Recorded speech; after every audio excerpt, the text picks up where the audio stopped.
norms of toleration and restraint served as the soft guardrails of American democracy, helping it avoid the kind of partisan fight to the death that has destroyed democracies elsewhere in the world, including Europe in the 30s and South America in the 1960s and the 1970s. Today, however, the guardrails of American democracy are weakening. The erosion of our democratic norms began in the 1980s and 1990s and accelerated in the 2000s. By the time Barack Obama became president, many Republicans questioned the legitimacy of their Democratic rivals and had abandoned forbearance for a strategy of winning by any means necessary. Donald Trump may have accelerated this process, but he didn't cause it. The challenges facing American democracy run deeper. The weakening of our democratic norms is rooted in extreme partisan polarization, one that extends beyond policy differences into existential conflict over race and culture. American efforts to achieve racial equality as our society grows increasingly diverse have fueled an insidious reaction and intensifying polarization. And if one thing is clear from studying breakdowns throughout history, it's the extreme polarization that can kill democracies. There are, therefore, reasons for alarm, say the authors. Not only did Americans elect a demagogue in 2016, but we did so at a time when the norms that once protected our democracy were already coming unmoored. But if other countries' experiences teach us that polarization can kill democracies, they also teach us that breakdown is not inevitable. It is not irreversible. Drawing lessons from other democracies, our book suggests strategies that citizens should and should not follow to defend our democracy. Many Americans are justifiably frightened by what is happening to our country. But protecting our democracy requires more than fright, more than outrage. It must be humble and bold. We must learn from other countries to see the warning signs and recognize the false alarms. We must be aware of the fateful missteps that have wrecked other democracies.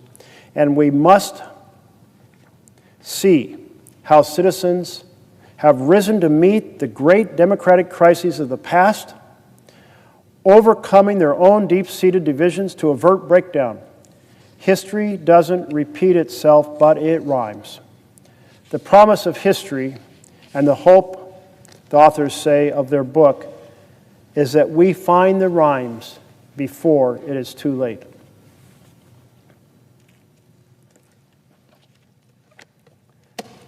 There are two key points in that introduction that we have been accustomed to thinking of democracies failing through a military coup.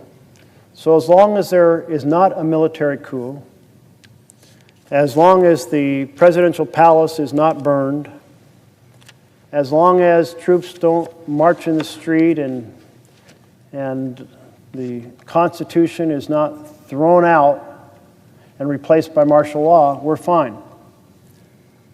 But the second key point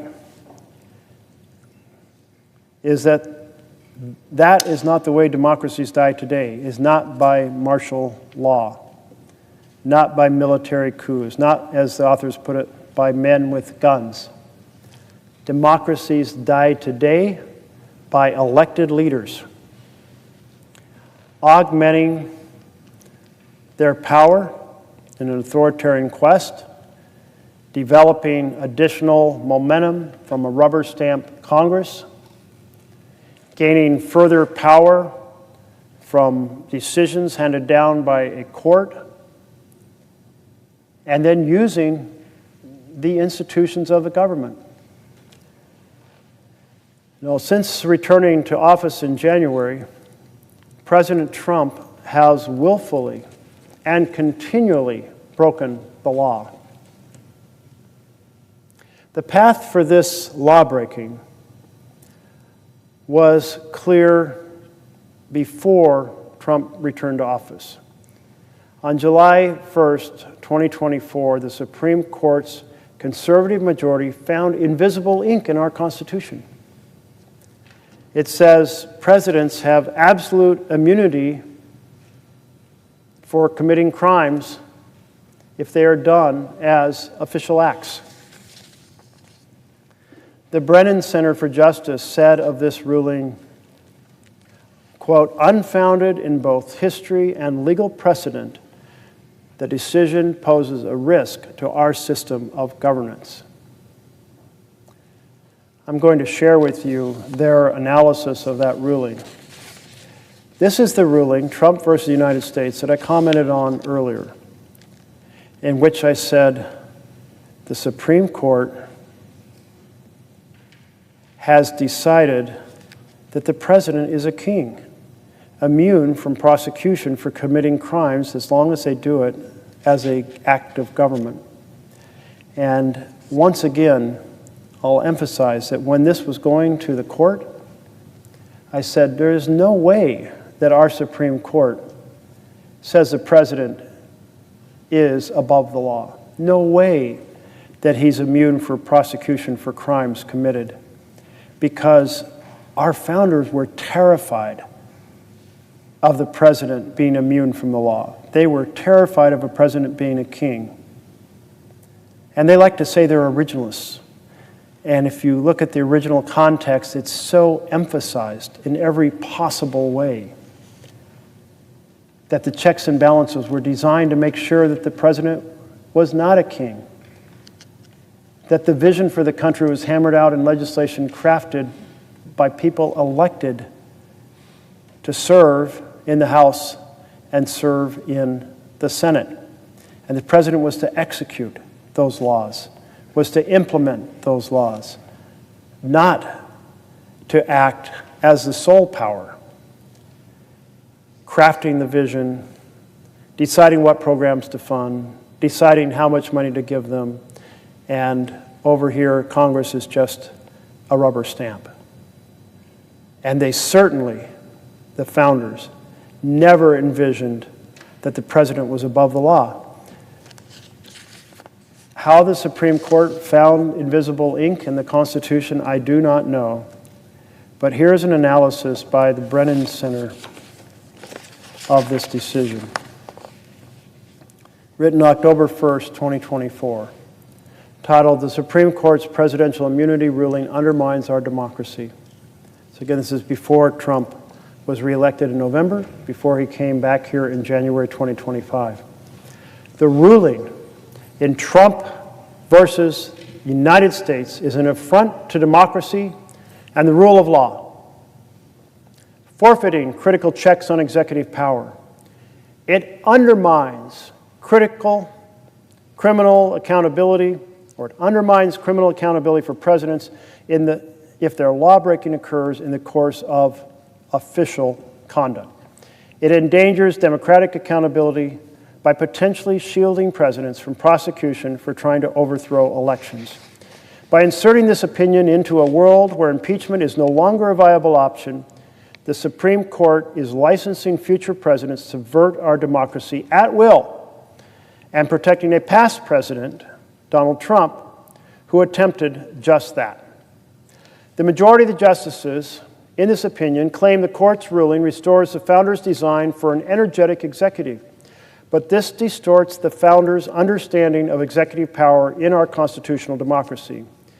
They concentrated power in the hands of a single executive to make it easier to hold presidents accountable and to ensure there would be no buck passing for executive decisions. Presidents would have to be responsive to the voters or risk losing office. And the founders determined that presidents would have no criminal immunity, so they could be prosecuted if they violated the law. These foundational decisions ensured that whether by Congress, the courts, or the people, presidents could be held to account, as they should be in any country that values the rule of law. Ignoring this history, the High Court went to great lengths to shield presidents from accountability. It gave them a combination of absolute and presumptive immunities that apply to all so-called official acts.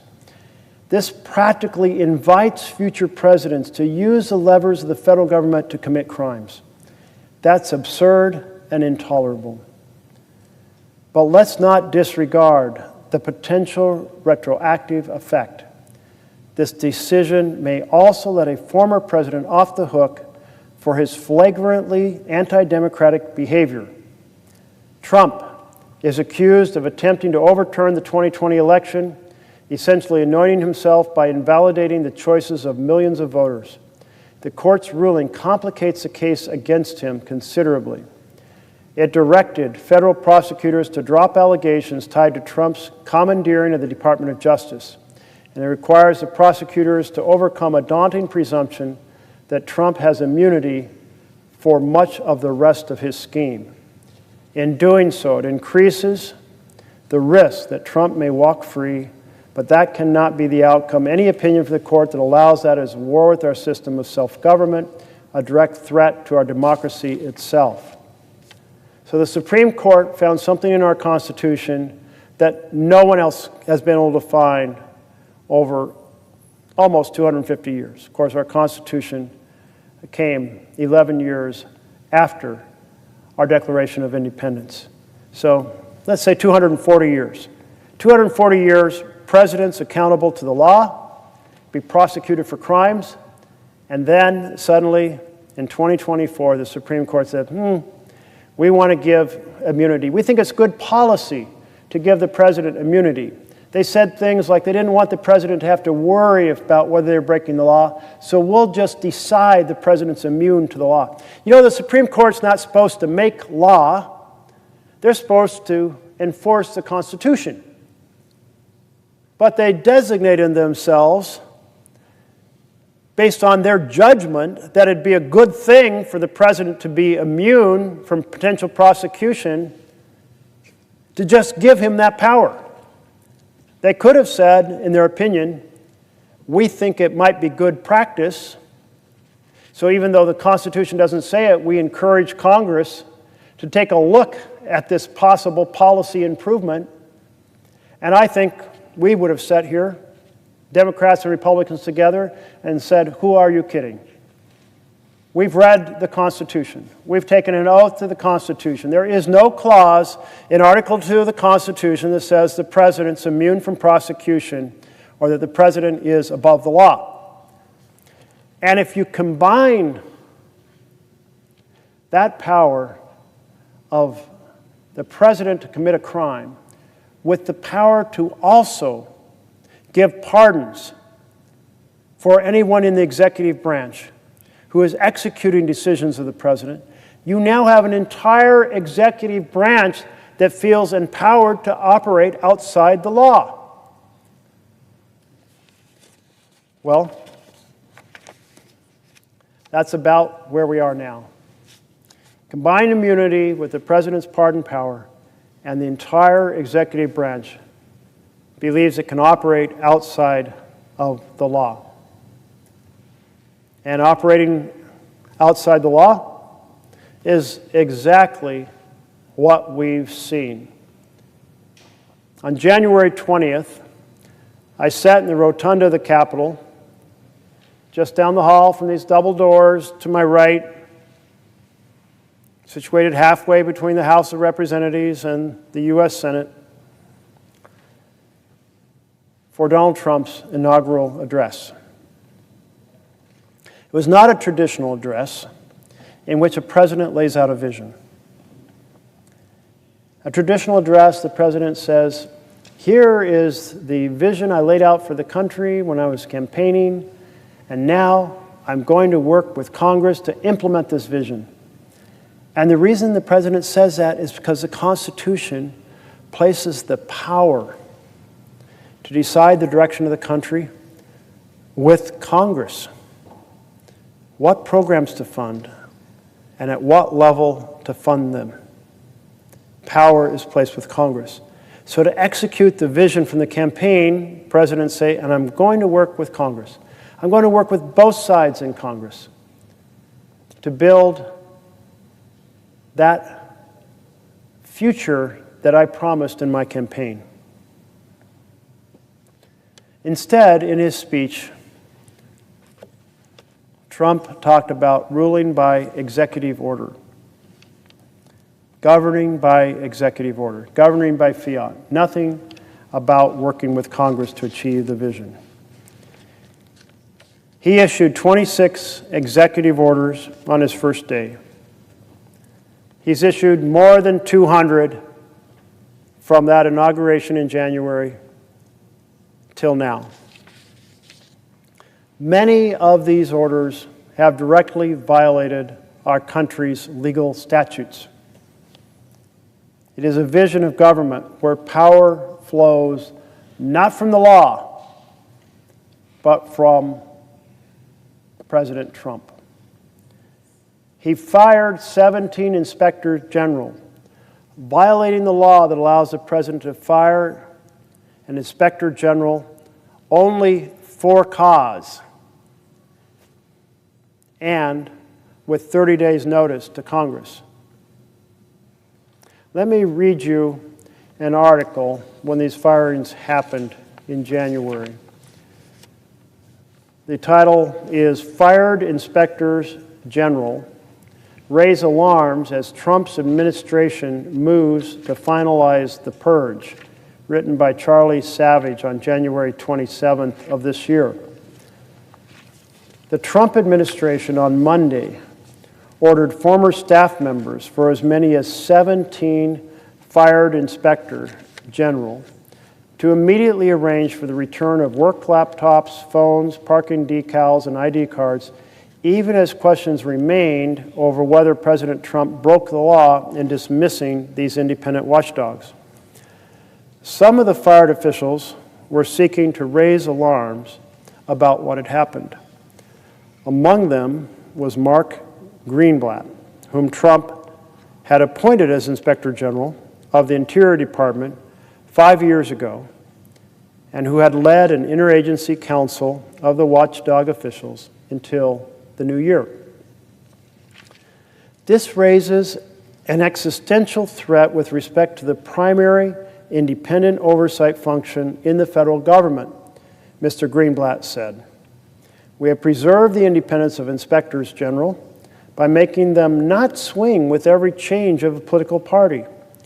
He warned the credibility of the inspectors would be at issue if Mr. Trump put in lackeys who are rubber stamping his programs and exonerating allegations for his own people willy-nilly. Doing so would give the next Democratic president an incentive to fire them all too, setting off a never-ending cycle of politicization. Aboard Air Force One on Saturday, the article continues, Mr. Trump defended the purge. Some people, he said, quote, some people thought that some were unfair or some were not doing the job, he said, falsely claiming that a mass removal of inspectors general was a very standard thing to do. That is not true. While it is the case that after Congress enacted the Inspector General Act in 1978, and President Ronald Reagan removed all those he inherited from President Jimmy Carter in 1981, he later rehired some of them, and since then the norm has been they remain in place when new presidents take office, underscoring their role as nonpartisan officials. Even as word began to seep out late Friday into the weekend that the White House had tersely dismissed officials, citing its, quote, changing priorities, it had not released a comprehensive list of who had been fired, leading to confusion about the extent of the purge. In an interview on Monday, Hannibal Ware, who goes by Mike, and who took over as chair of the Interagency Council in January, and was among those fired, said the dismissals he knew of extended to 17 officials covering 18 agencies. He had held the watchdog role for 2 agencies, one of which was in an acting capacity. The agencies were, he said, the Departments of Ag, Commerce, Defense, Education, Energy, Health and Human Services, Housing, Urban Development, Interior, Labor, State, Transportation, Treasury, and Veterans Affairs. They also included, he said, a Inspector General for the Afghanistan Reconstruction and the internal watchdogs at the Environmental Protection Agency, the White House's Office of Personnel Management, and Mr. Ware's own 2 agencies, Small Business Administration and Social Security Administration. But underscoring the confusion, at least one of those inspectors, Krista Boyd, of the Office of Personnel Management found herself locked out of a system even though she had not received an email informing her that she'd been fired, according to people familiar with the matter. The Inspector General community is assuming that she also was terminated. In response to this purge, Mr. Ware, in a letter to the White House late Friday, suggested the firings were illegal because they violated a law that requires giving Congress 30 days advance notice with the reason for any removal of an Inspector General. Congress passed the Inspector General Act as part of the wave of post-Watergate reforms to government. The idea was to have officials embedded in major parts of the executive branch who did not report to that department or agency's head, and so they're able to perform independent internal oversight. In 2020, Mr. Trump summarily ousted or sidelined a series of inspectors general who are seen as investigating his administration aggressively.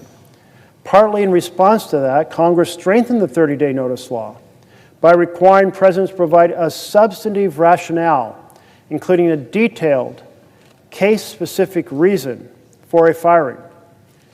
In an interview, Mr. Ware warned the administration could flout part of the Inspector General Act,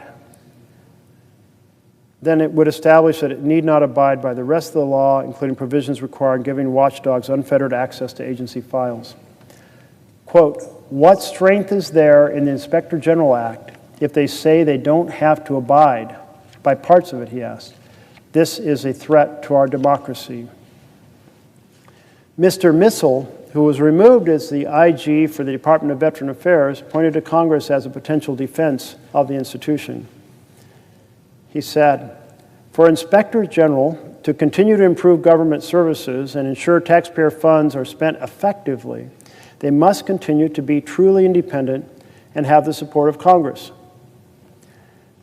In a letter over the weekend, the ranking Democrats on the House Oversight Committee said the following: this attempt to unlawfully and arbitrarily remove more than a dozen independent, nonpartisan inspectors general without notice to Congress and in the dead of night is a blatant violation of law.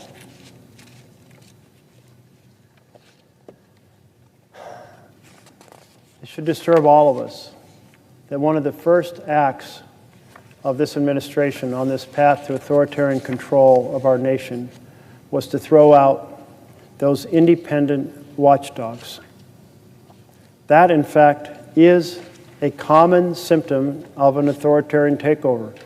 Get rid of the inspectors. In this case, Congress, all of us, has strengthened the law to make their require not just notice, but a specific act, an egregious act to be fired, so that they really could feel independent, not accountable to the head, and could report things honestly. I know in my work here over the last 17 years, I have repeatedly read Inspector General's reports, and they have often been some of the most insightful examinations of what is going right and what is going wrong, and given us as legislators ideas for things that need to be fixed. But you can't have that type of valuable input if the Inspector Generals are not independent. If they're worried that the first critical thing they say or point out, they will be fired.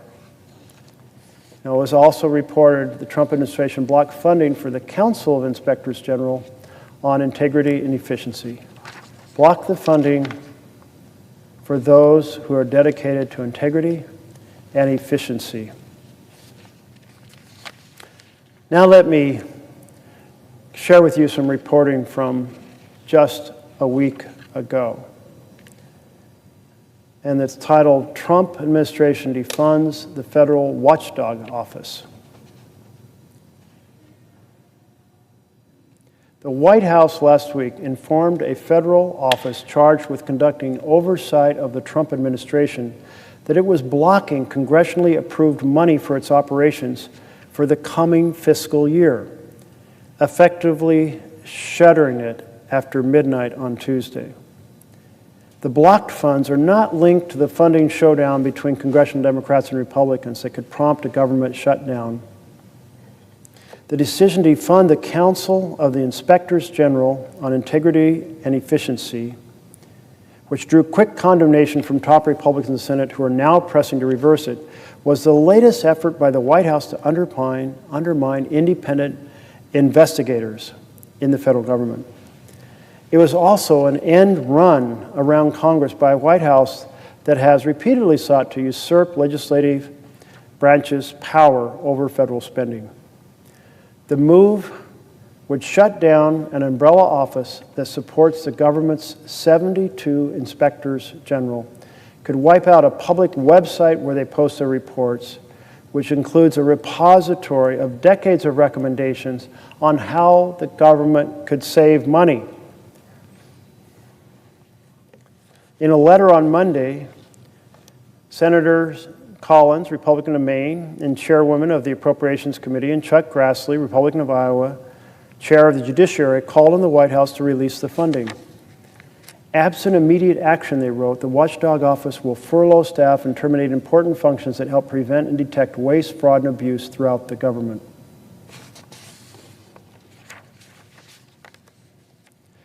So I appreciate that my two colleagues weighed in that fashion, because this entire operation attacking the inspector generals is the exact opposite of what Trump said he wanted to achieve through DOGE, the Department of Government Efficiency.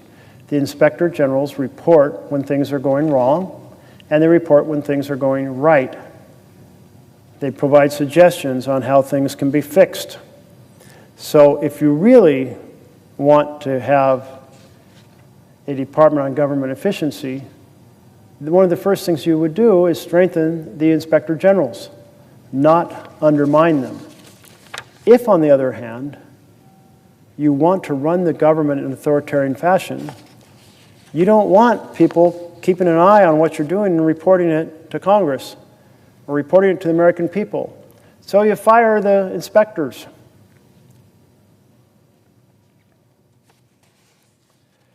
In addition to the firings of the inspector generals, Trump and Vogt, V-O-U-G-H-T, our current head of OMB, and Elon Musk, fired federal workers who provide critical services. Politico did a report on how the cuts to the Forest Service increase wildfire risk. And the article is titled, "Crazy, Forest Service Cuts Ignite Fear and Fury Over Wildfire Risks." Now, I come from the west part of the country. The West is besieged every year by wildfires. We used to think of them as the summer wildfires, but now in Oregon they can be in the spring or the summer or the fall. And further south in California, they can be any month of the year.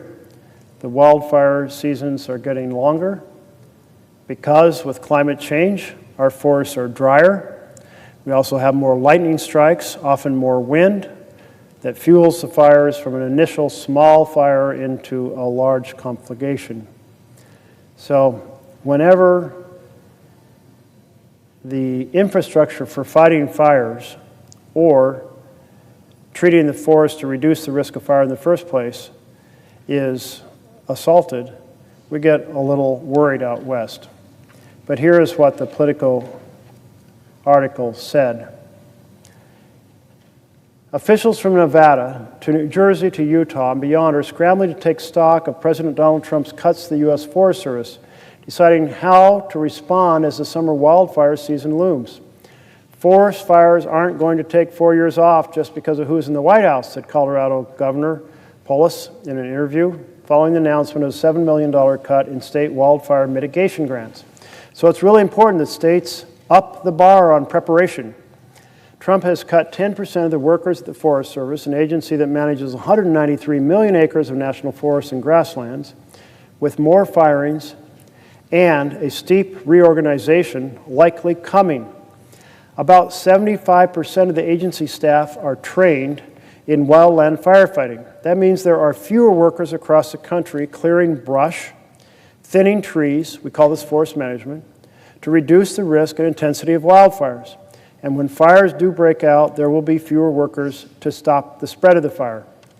The cuts have prompted alarm bells in state capitals as attention on wildfires and forestry policy has arguably never been higher in the wake of devastating fires that ripped through Los Angeles earlier this year. Record drought, heat waves, sluggish prevention work have exacerbated fires in recent decades.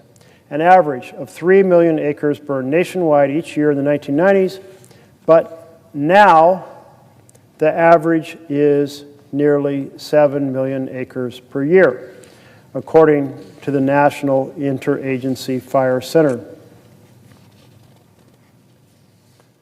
Now, with that critical prevention work at risk of slowing, states and cities are weighing drastic actions to safeguard against the threat of potentially more fire-prone national lands, since fire doesn't respect federal, state, or private land boundaries.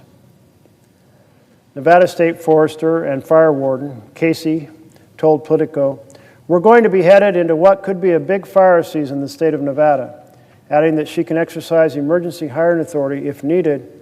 The federal government owns 86% of Nevada's land. "I'm nervous about our ability to maintain those public lands with the people who work on the ground doing the important critical work that actually helps lessen the risk of catastrophic loss from fire. The shrinking of the Forest Service is hitting the agency both on the ground and at the leadership level, with Biden-era Chief Randy Moore retiring in the wake of mass layoffs and more half the regional heads also departing."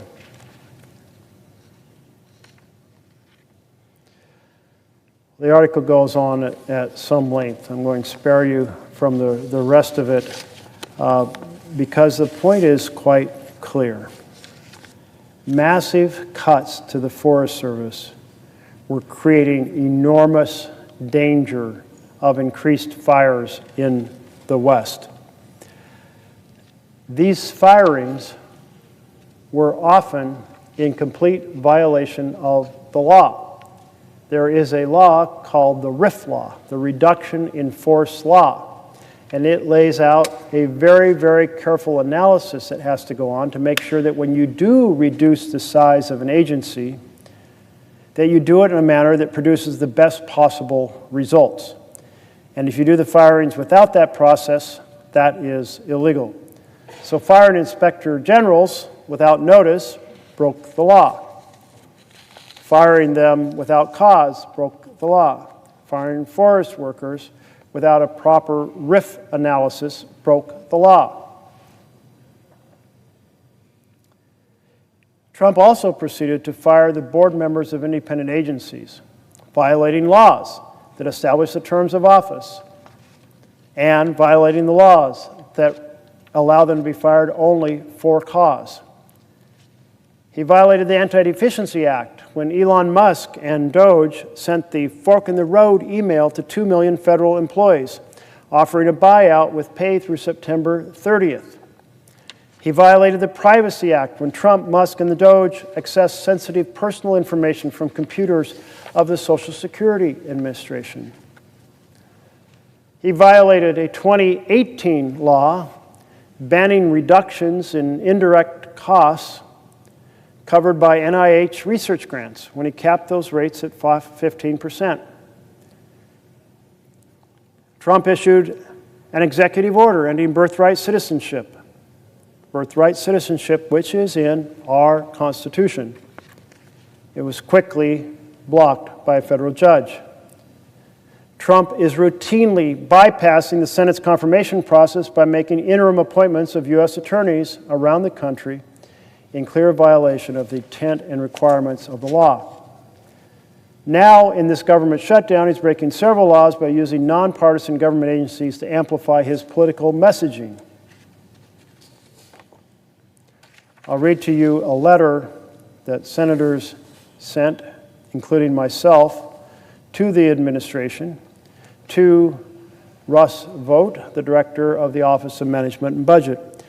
My point in all of these pieces, all of these different actions, from the inspector generals being fired, to board members being tossed, all in violation of the laws concerning the executive branch, is that we have an authoritarian president who acts and believes that he is beyond the law, not accountable to the law, and as a strong man can do whatever the hell he wants. It's our responsibility to say, hell no. We have a Constitution. We took an oath to that Constitution. It's our responsibility to pass legislation that patches in any gray areas, to make things clear. If the courts say it's not quite clear, we need to make it clear, but we're not doing that. So this letter, in regard to the use of nonpartisan government agencies for political messaging, is an important accounting of trying to hold the administration to the rule of law. Director vote. As Congress continues to work on funding the federal government for fiscal year 2026, the White House and political appointees assigned to agencies within the executive branch have been engaged in widespread campaign of partisan political activities. These activities are in blatant violation of Section 715 of Public Law 11847, which prohibits federal funds from being used for propaganda purposes designed to support or defeat legislation pending before Congress. These activities appear to violate the Anti-Lobbying Act and the Hatch Act. We urge you to immediately remove these illegal, partisan messages to comply with the law and hold accountable those who have directed this behavior. As early as September 30th, 2025, federal agencies began publicly posting various notices and other media from official accounts on official websites in official email correspondence that violate 715's prohibition on propaganda. For example, the official website of the Department of Housing and Urban Development displayed a blatantly partisan political banner on their website claiming that, quote, the radical left are going to inflict massive pain on the American people. This is partisan political messaging done on government websites. Violation of the Anti-Lobbying Act, violation of the Hatch Act, violation of 715 of Public Law 11847. On October 1st, similar partisan political messages appear on the websites for the Small Business Administration, the Department of Justice, the Department of Ag, among others. In addition to website updates, federal employees, including the Small Business Administration, Department of Labor, Department of Education, Department of Veterans Affairs, were reportedly directed to set automatic reply email messages with partisan political propaganda, which asserts that, quote, Democratic senators are blocking passage of H.R. 5371 in the Senate, which has led to a lapse in appropriations, end of quote. As you well know, these messages are misleading, given that Democrats have voted 4 times over the past week to fully fund the government, only to be rebuffed by our Republican colleagues. But more important, they are clear violations of Section 715, which prohibits the use of federal funds by an agency to publicly support or oppose legislation before the Congress. Spirited public debate has its place, but agency resources, including websites or emails, should not be used to send overtly political, and in this case, misleading messages to the American people.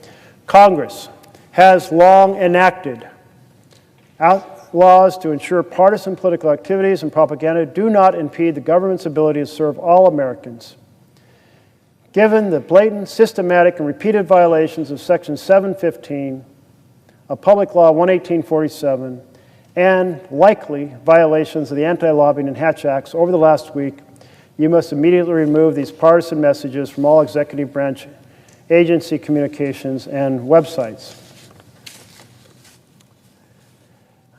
I never thought I'd see the day that a president of the United States would use the instruments of the government to run a blatant political campaign. saying we're blaming this party or that group for this outcome. That so undermines the vision of an executive branch elected to serve all the people of the United States.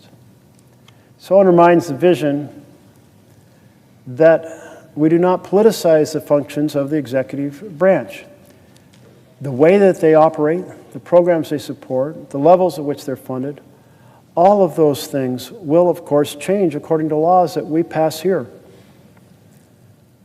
But political messages, blatant political attacks, campaign slogans on official websites is against the law, and another law that the president is breaking.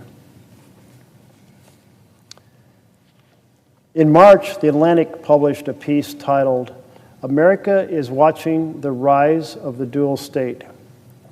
And it describes how another authoritarian regime, quote, maintained a day-to-day normalcy for many of its citizens while at the same time establishing a domain of lawlessness. It's a sizable article. So for now, I'm not going to read all of it to you, but I'll read the first part, because what this is about is Germany in the 1930s. Again, this article published by The Atlantic, and how we in America are following a path that has chilling parallels. Chilling parallels. On September 20th, 1938, a man who had witnessed the rise of fascism packed his suitcases and fled his home in Berlin. He arranged to have smuggled separately a manuscript that he had drafted in secret over the previous 2 years. This book was remarkable. It clarified what was unfolding in Berlin at the time, the catalyst for the author's flight. The man fleeing was a Jewish labor lawyer named Ernst Fraenkel. He completed his manuscript 2 years later at the University of Chicago, published it as the book The Dual State, with the modest subtitle, A Contribution to the Theory of Dictatorship. The book explains how the Nazi regime managed to keep on track a capitalist economy governed by stable laws and maintain a day-to-day normalcy for many of its citizens, while at the same time establishing a domain of lawlessness and state violence in order to realize its terrible vision of ethno-nationalism. Fraenkel offered in this book a simple, powerful picture of how the constitution and legal foundations of the Weimar Republic eroded and were replaced by strongman-style rule in which the commands of the Nazi Party and its leader became paramount. His perspective was not grounded in abstract political theory. It grew instead from his experience as a Jewish lawyer in Nazi Berlin, representing dissidents and other disfavored clients. Academic in tone, the Dual State book sketches a template of emerging tyranny distilled from bloody and horrifying experience. As Fraenkel explained it, a lawless dictatorship does not arise simply by snuffing out the ordinary legal system of rules, procedures, and precedents. To the contrary, that system, which he called the normative state, remains in place while dictatorial power spreads across society. What happens, he explained, is insidious. Rather than completely eliminating the normative state, the state of what normal citizens experience day to day, the Nazi regime created a parallel zone in which unlimited arbitrariness and violence unchecked by legal guarantees reigned freely. This is what Fraenkel called the prerogative state, where ordinary law didn't apply. In this prerogative state, judges and other legal actors deferred to the racist hierarchies and ruthless expediencies of the Nazi regime. The key here is that this prerogative state does not immediately and completely overrun the normative state. I'll just summarize my impression about this article, because I think it's a little too fancy in its political science depictions almost loses comprehensibleness. And that is witnessed where around the executive in the Weimar Republic, there started to become a zone of lawlessness in which the laws were not followed because it became an authoritarian regime that says, we decide, we are the executive, we decide what we do. We don't care what those laws say that tell us how we're supposed to act. We ignore them. Meanwhile, maintaining a relatively normal economy in the day-to-day lives of people. What I have gone through in law violation after law violation after violation after violation in just January through October of this year is the executive of the United States creating that zone around the executive where the laws don't apply. They don't apply because Trump chooses to ignore them. And in choosing to ignore them, he is effectively creating that zone around the executive that doesn't operate on this foundation that we have honored for 2.5 centuries, a foundation in which the president is accountable to the law and the people who work for the president are accountable to the law. That is the chilling parallel between 1930s Germany and now of an authoritarian executive creating a zone of lawlessness around the executive function. In addition to the lawlessness, we have also been so affected by the legislation that has passed here in this chamber. Now, these are two different components of an administration that has decided that it is a families lose, billionaires win perspective. The laws that apply to the executive routinely ignored. I've gone through about a dozen of them in this presentation. And then championed legislation that harms Americans.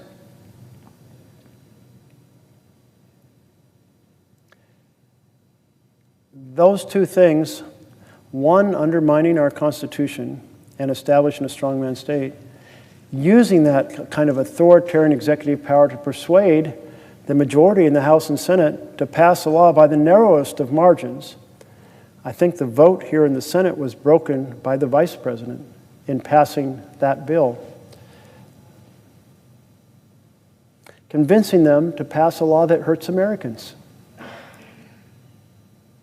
And now Republicans have shut down the government in order to preserve that attack on health care. And why did they want to shut down health care or savage or shred health care?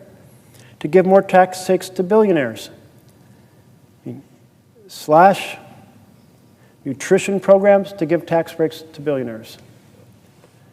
Slash the tax credits to give more tax breaks to billionaires. Slash Medicaid healthcare programs to give more tax breaks to billionaires.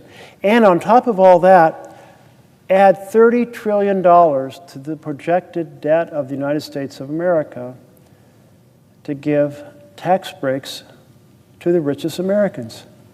30 trillion additional debt. You know, I've often been confounded by the rhetoric on the right, which says they are fiscally responsible because our debt has been driven up time and time again by the decisions they championed. We have the Bush tax cuts, created massive federal debt. We have a second Bush tax cut, created massive federal debt. We have the war on Afghanistan and Iraq, creating massive debt. And we certainly have this most recent decision to savage programs for Americans and run up $30 trillion more in debt, according to the estimates of the Congressional Budget Office, in order to fund those tax breaks for the richest Americans. Well, we are now at 100% of debt to GDP, gross domestic product. So if you put on one side of the scale the size of our economy, and you put on the other side of the scale our debt, they are the same. We're at 100%. And that starts to become a perilous economic position for the United States. Perilous because the further you go in that direction, you run up more and more and more debt. What the budget is doing right now, in order to provide these tax breaks, and I speak roughly, I think we are at about 17% of GDP in revenue and about 23% of gross domestic product in spending, a 6% gap. And the Republicans just passed a bill that makes it far worse and runs up far more debt. Certainly nothing fiscally responsible in that. They didn't run up debt to make our health care system better. They savaged the health care for Americans, the United States of America, in order to fund tax breaks for billionaires. But the tax breaks were so generous, cutting the health care programs didn't start to pay for it, so they run up another $30 trillion in debt, according to the Congressional Budget Office. The impact of this health care bill on Oregonians is significant. It's projected to increase the average payment on the exchange, the average net premium paid, by about 68%. Now that's actually, if that comes out to be true, that's a hell of a lot better than the average across the country, because the predicted average across the country is 114%, more than doubling. So I guess Oregonians might say, hey, we did a little better, but I'll tell you, any family that finds they didn't get a 5% increase in their health care cost, or 10%, they got a 68%, $1,300 a person, they are going to struggle, and they are going to go without insurance in many cases, and they are going to end up with worse health care as a result, because they won't go to the doctor because they don't have insurance to pay for it. And if they do go to the doctor, when a condition becomes bad enough, a small condition may become a really serious condition. A treatable condition may become an untreatable condition. An early tumor may become a death sentence tumor. And it'll be more expensive to treat that health care because the disease is worse and it's being treated in the emergency room, the most expensive place to treat a health condition. And then we have the fact that without insurance, they won't be able to pay the bills that they receive, so the clinic and the hospital will receive less funds. And in receiving less funds, they would have to reduce the amount of services they provide in the community, affecting everybody's health care. The Shep Center estimates that 300 plus rural hospitals are at risk to close because of the big ugly betrayal bill passed by the majority party. You can sum it up this way. The bill is all about the red carpet for billionaires and red tape for America's families. Cut the programs fundamental to families thriving and deliver massive tax gifts to the richest Americans. You know, 77% of the enrollees in the exchange, the ACA exchange, Affordable Care Act exchange, they're in states Trump won.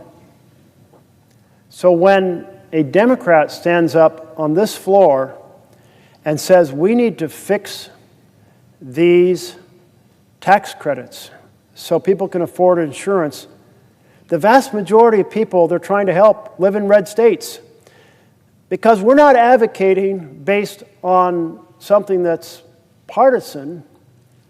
We're advocating on what's good for America. And we're simply saying, quit shutting down the government, fix this egregious condition, and America will be better off. And I will say almost everyone believes politically Republicans would be better off as well if they fix this egregious attack on health care. The red carpet for the rich, red tape for families, is a terrible philosophy to go forward in America. One piece of the authoritarian puzzle. You have the rubber stamp Congress. You have the Supreme Court that delivers more power to the executive. You have the aggressive authoritarian personality as president. You have government by and for the powerful, not government by and for the people. If, therefore, you have government by and for the powerful, you pass bills like the big, ugly betrayal bill that slashes health care to deliver tax breaks for billionaires. That's how these two pieces are connected. The authoritarian takeover by the president and the horrific attack on ordinary people to fund tax breaks for the powerful, that's how these two things are connected. It's government by and for the powerful rather than by and for the people. But in the world, according to our Constitution, the president is not a king. The laws are not suggestions. And the Constitution is not optional. And that's why I will keep raising the alarm bells here on the floor of the Senate, because our country's in deep trouble. It's in the middle of a massive authoritarian corruption of our Constitution. And that's why 7 million people took to the streets on Saturday.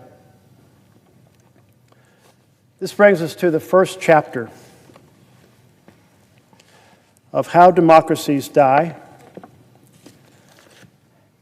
And the reason I've come to the floor to read it tonight and to do commentary, and as well as the book on tyranny, is to amplify the alarm bells.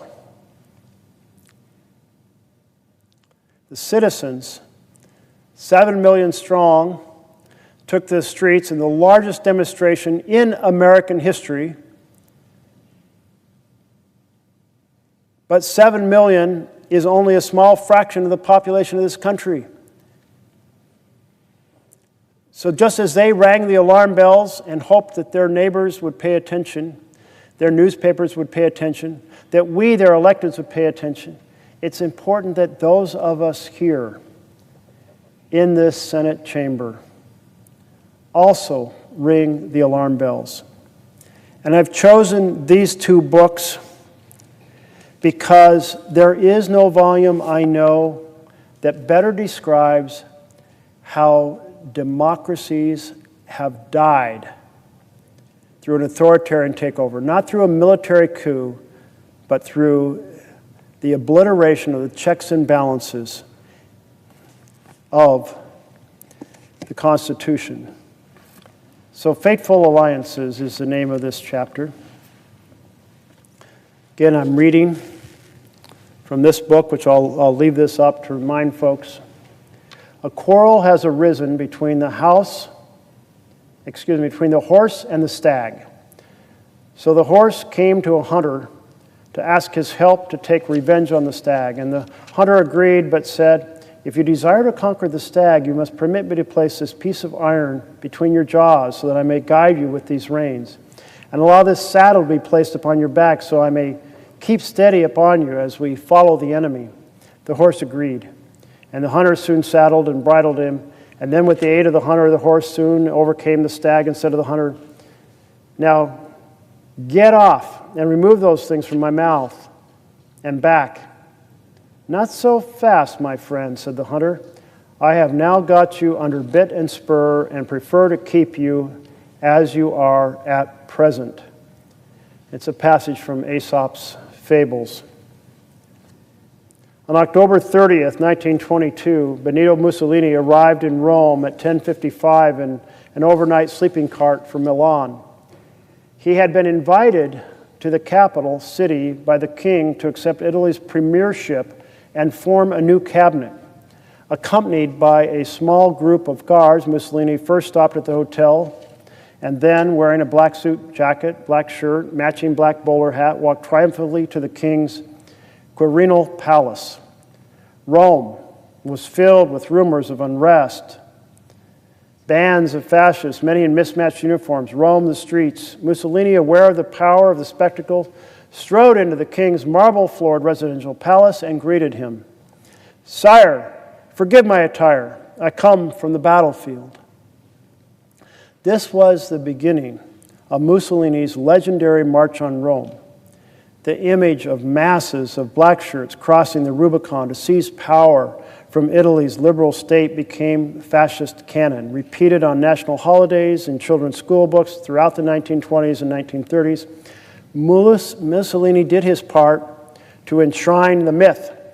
At the last train stop, before entering Rome that day, he had considered disembarking to ride into the city on horseback, surrounded by guards.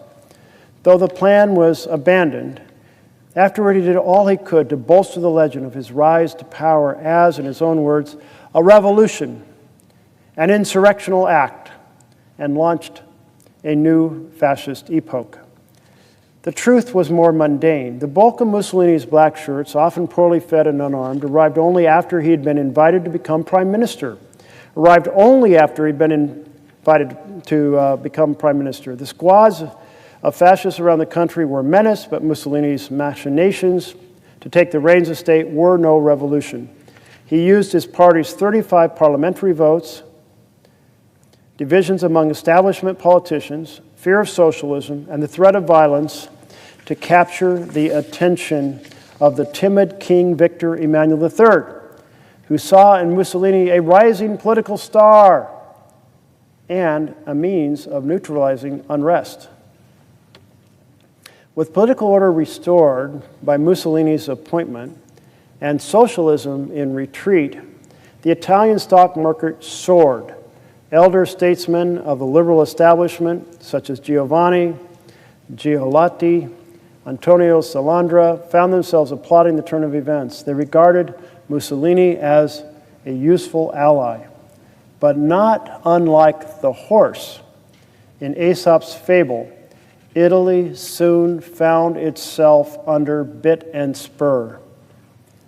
Some version of this story has repeated itself throughout the world over the last century. A cast of political outsiders, including Adolf Hitler, Vargas in Brazil, Fujimori in Peru, Hugo Chavez in Venezuela, came to power on the same path from the inside, via elections or alliances with powerful political figures. In each instance, elites believed the invitation to power would contain the outsider, lead to a restoration of control by mainstream politicians. But their plans backfired. A lethal mix of ambition, fear, and miscalculation conspired to lead them to the same fateful mistake, willingly handing over the keys of power to an autocrat in the making. Why do seasoned elder statesmen make this mistake? There are few more gripping illustrations in the rise of Adolf Hitler in January 1933.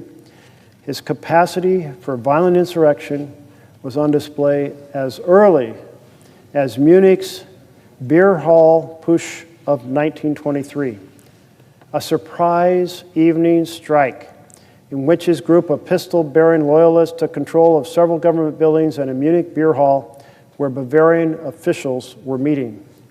The ill-conceived attack was halted by the authorities, and Hitler spent 9 months in jail, where he wrote his infamous personal testament, Mein Kampf. Thereafter, Hitler publicly committed to gaining power via elections.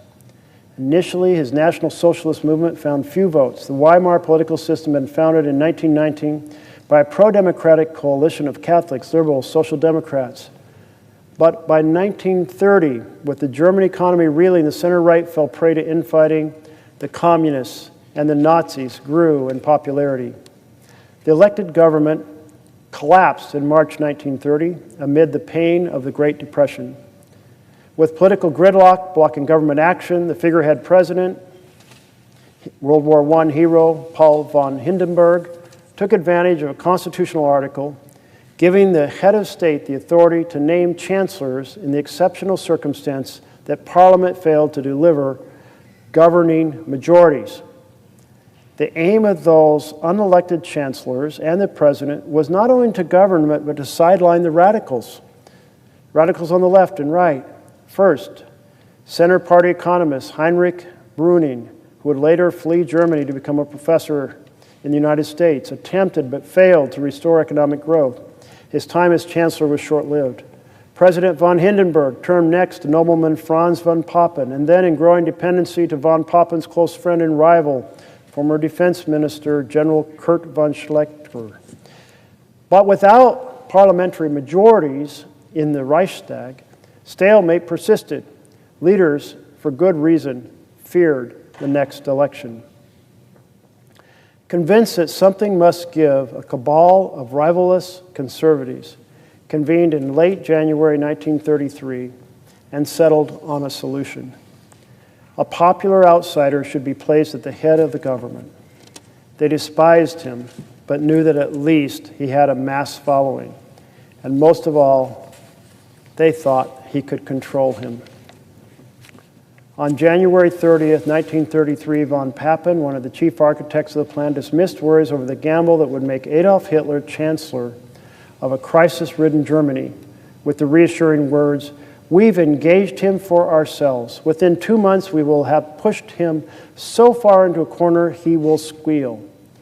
A more profound miscalculation is hard to imagine. The Italian and German experiences highlight the type of fateful alliance that often elevates authoritarians to power. In any democracy, politicians will at times face severe challenges. An economic crisis, public discontent, electoral decline of mainstream political parties, all test the judgment, even of the most experienced insiders. If a charismatic outsider emerges on the scene, gaining popularity as he challenges the old order, it's tempting for establishment politicians who feel their control's unraveling to try to co-opt him. If an insider breaks ranks to embrace the insurgent before his rivals do, he can use the outsider's energy and base to outmaneuver his peers, and then establishment politicians hope the insurgents can be redirected to support their own program. This sort of devil's bargain often mutates the benefit of the insurgent, as alliances provide outsiders with enough respectability to become legitimate contenders for power. In early 20s Italy, the old liberal order was crumbling and growing strikes and social unrest. The failure of traditional parties to forge solid parliamentary majorities left the elderly fifth-term Prime Minister Giovanni Giolitti desperate, and against the wish of advisors, he called early elections in 1921. With the aim of tapping into the fascist mass appeal, Giolitti decided to offer Mussolini's upstart movement a place on his electoral group's bourgeois bloc of nationalists, fascists, and liberals. The bourgeois bloc won less than 20% of the vote, leading to Giolitti's resignation. But Mussolini's place on the ticket gave his ragtag group the legitimacy it would need to enable its rise. Such fateful alliances are hardly confined to interwar Europe. They help explain the rise of Hugo Chavez in Venezuela, Venezuela had prided itself on being South America's oldest democracy. In place since 1958, Chavez, a junior military officer and failed coup leader who had never held public office, was a political outsider. But his rise to power was given a critical boost from a consummate insider, ex-President Rafael Caldera, one of the founders of Venezuelan democracy. Venezuelan politics was long dominated by two parties, the center-left Democratic Action and Caldera's center-right Social Christian Party, known as COPEI. The two alternated in power peacefully for more than 30 years. And by the 70s, Venezuela was viewed as a model democracy in a region plagued by coups and dictatorships. During the 80s, the country's oil dependent economy sank into a prolonged slump, however, and a crisis persisted for a decade. Nearly doubled the poverty rate. Not surprisingly, Venezuelans grew disaffected. Massive riots in 1989 suggested the established parties were in trouble. And 3 years later, a group of junior military officers rose up against President Andres Perez, led by Hugo Chavez. The rebels called themselves Bolivarians, often after revered independence hero Simón Bolívar. The coup failed, but when the now detained Chavez appeared on live television to tell his supporters to lay down their arms, declaring in words that would become legendary that their mission had failed for now, he became a hero in the eyes of many Venezuelans, particularly poor ones. Following a second coup, the imprisoned Chavez changed course, opting to pursue power via elections. He would need help. In these stories, what these two authors are laying out in various countries is how individuals with authoritarian tendencies rose and then eventually took power, actually using the path of electoral politics. And that is a recognition we should all have that democracies don't simply die because men in guns storm the home of the president and set it on fire. They die because the electoral process itself gives rise to individuals who manipulate it, and soon the checks and balances that were so treasured and thought so strong disappear. And that by looking to these other countries, you can see and understand better what is happening in our own country. Although ex-President Caldera was a well-regarded elder statesman, his career was waning in 1992. 4 years earlier, he had failed to secure his party's presidential nomination, and he was now considered a political relic. But the 76-year-old senator still dreamed of returning to the presidency, and Chavez's emergence provided him with a lifeline. On the night of Chavez's initial coup, the former president stood up during an emergency joint session of Congress and embraced the rebels' cause, declaring, "It's difficult to ask the people to sacrifice themselves for freedom and democracy when they think that freedom and democracy are incapable of giving them food to eat, of preventing the astronomical rise in the cost of subsistence, or placing a definitive end to the terrible scourge of corruption that in the eyes of the entire world is eating away at the institutions of Venezuela with each passing day." The stunning speech resurrected Caldera's political career. Having tapped into Chavez's anti-system constituency, the ex-president's public support swelled, which allowed him to make a successful presidential bid in 1993. Caldera's flirtation with Chavez did more than boost his own standing. It gave Chavez credibility. Chavez and his comrades had long sought to destroy their country's 34-year-old democracy, but rather than denouncing the coup leaders as extremists, an extremist threat, the former president offered them public sympathy and with it an opening to mainstream politics. Caldera helped open the gates of the presidential palace for Chavez by dealing a mortal blow to Venezuela's established parties. In a stunning about-face, he abandoned his own party, the party he had founded a half-century early, and launched an independent presidential bid. To be sure, the parties were already in crisis, but Caldera's departure and anti-establishment campaign helped bury them. The party system collapsed after Caldera's 1993 election as an anti-party independent, paving the way for future outsiders. 5 years later, it would be Chavez's turn. But back in 1993, Chavez still had a major problem. He was in jail, awaiting trial for treason. However, in 1994, now President Caldera dropped all the charges. Caldera's final act in enabling Chavez was literally opening the gates of the prison. Immediately after Chavez's release, a reporter asked him where he was going. "To power," he replied. Freeing Chavez was popular, and Caldera had promised such a move during his campaign. Like most Venezuelan elites, he viewed Chavez as a passing fad, someone who would likely fall out of public favor by the next election. But in dropping the charges, rather than allowing Chavez to stand trial, Caldera elevated him, transforming the coup leader overnight into a viable presidential candidate. And then in December 1998, Chavez won the presidency, and he won it easily, defeating an establishment-backed candidate. On Inauguration Day, Caldera, the outgoing president, could not bring himself to deliver the oath of office as tradition dictated. Instead, he stood glumly off to one side. Despite their vast differences, Hitler, Mussolini, and Chavez followed routes to power that share striking similarities. Not only were they outsiders with a flair for capturing public attention, but each of them rose to power because establishment politicians overlooked the warning signs and either handed power over to them or opened the door for them. The abdication of political responsibility by existing leaders often marks the nation's first step toward authoritarianism.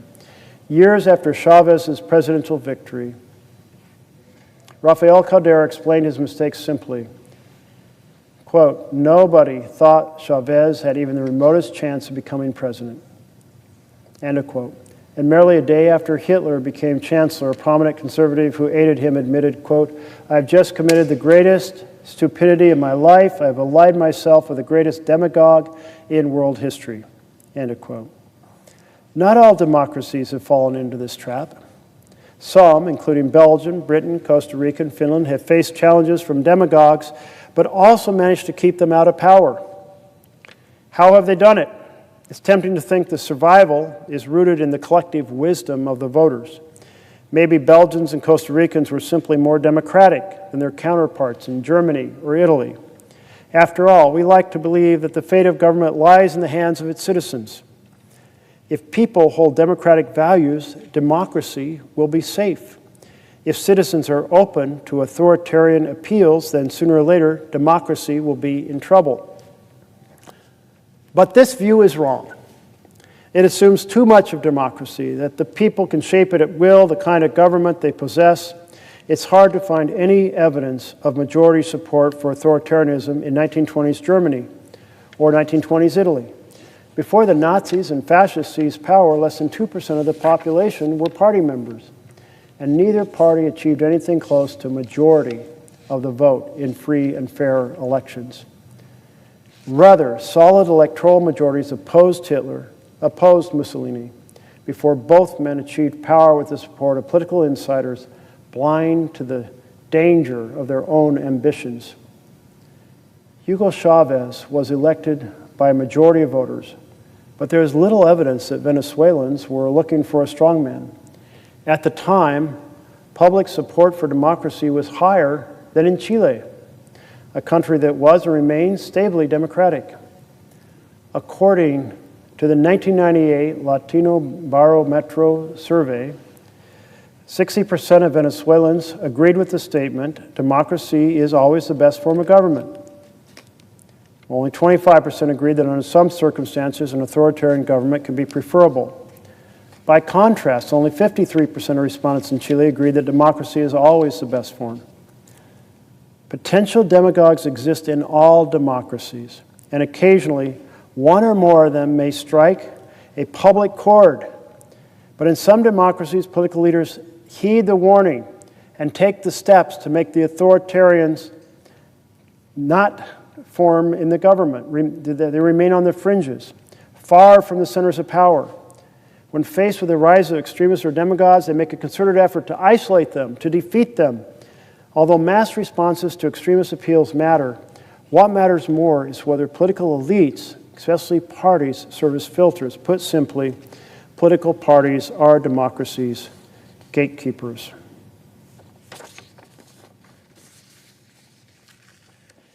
If authoritarians are to be kept out, they must first have to be identified.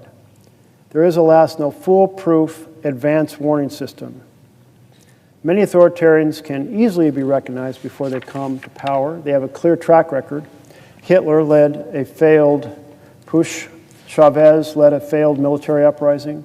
Mussolini's engaged in paramilitary violence. Argentina in the mid-20th century, Juan Perón helped lead a successful coup 2.5 years before running for president. But politicians do not always reveal the full scale of their authoritarianism before reaching power. Some adhere to democratic norms early in their careers, only to abandon them later. Consider Hungarian Prime Minister Viktor Orban. Orban and his Fidesz party began as liberal Democrats. And in the first stint as Prime Minister, between 1998 and 2002, Orban governed democratically. His autocratic about-face after returning to power was a genuine surprise in 2010. So how do we identify authoritarianism in politicians who don't have an obvious anti-democratic record? Here we turn to the eminent political scientist Juan Linz. Born in Weimar, Germany, raised amid Spain's civil war, Linz knew all too well the perils of losing a democracy.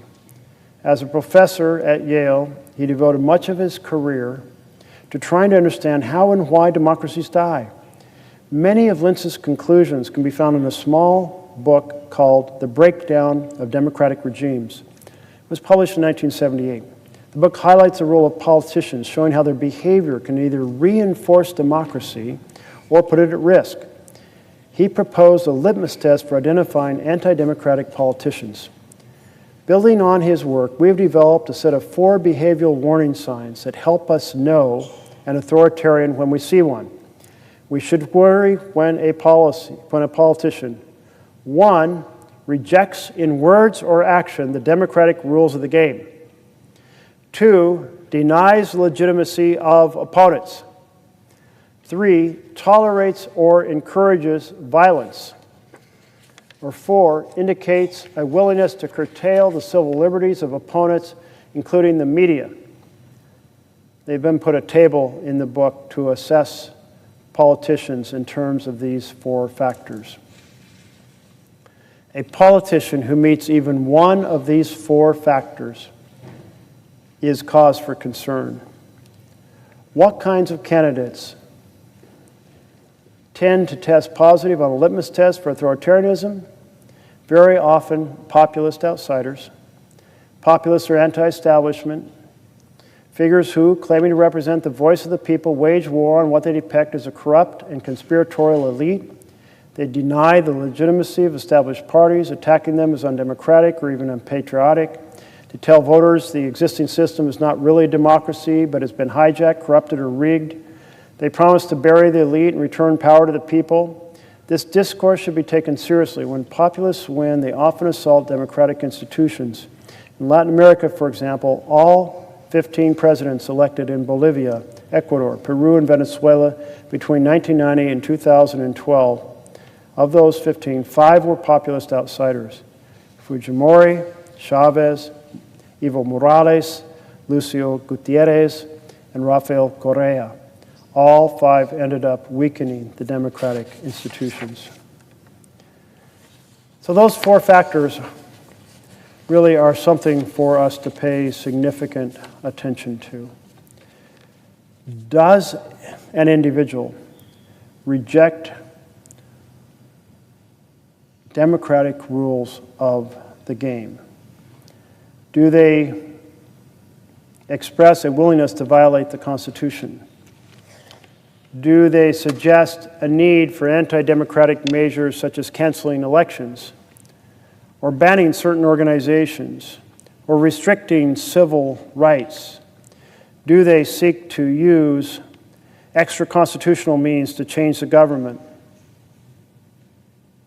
Do they attempt to undermine the legitimacy of elections, for example, by refusing to accept credible election results? I think it goes without needing to point it out that our president rejected credible electoral results. And I was sitting in this chamber when the mob he directed to attack and disrupt the counting of the electoral ballots filled these hallways,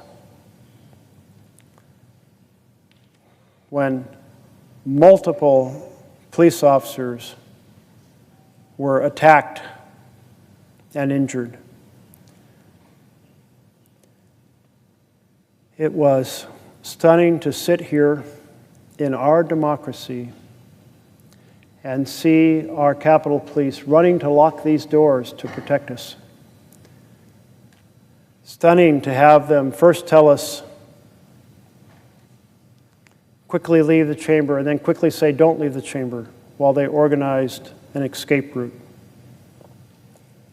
I remember that sitting down here in front were the boxes, these beautiful wooden boxes containing the electoral ballots from all across the nation. These boxes, which were the absolute symbol of democratic governance, the heart, the pulsating heart of our democracy.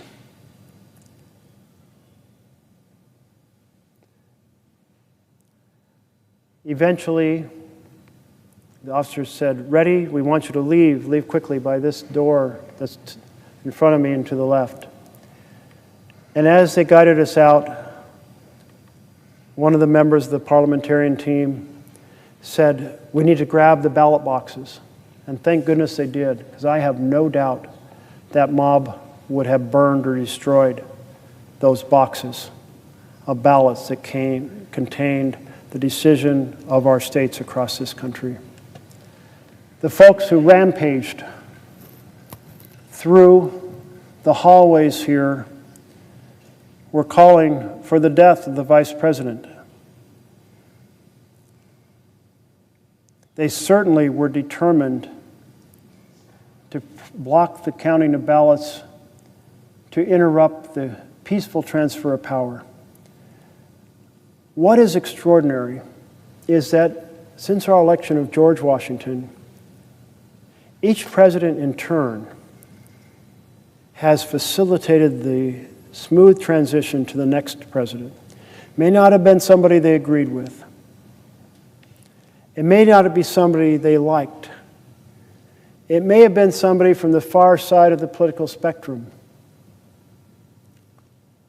And yet they facilitated that peaceful transfer until Donald Trump sent a mob to Capitol Hill to stop the counting of the ballots.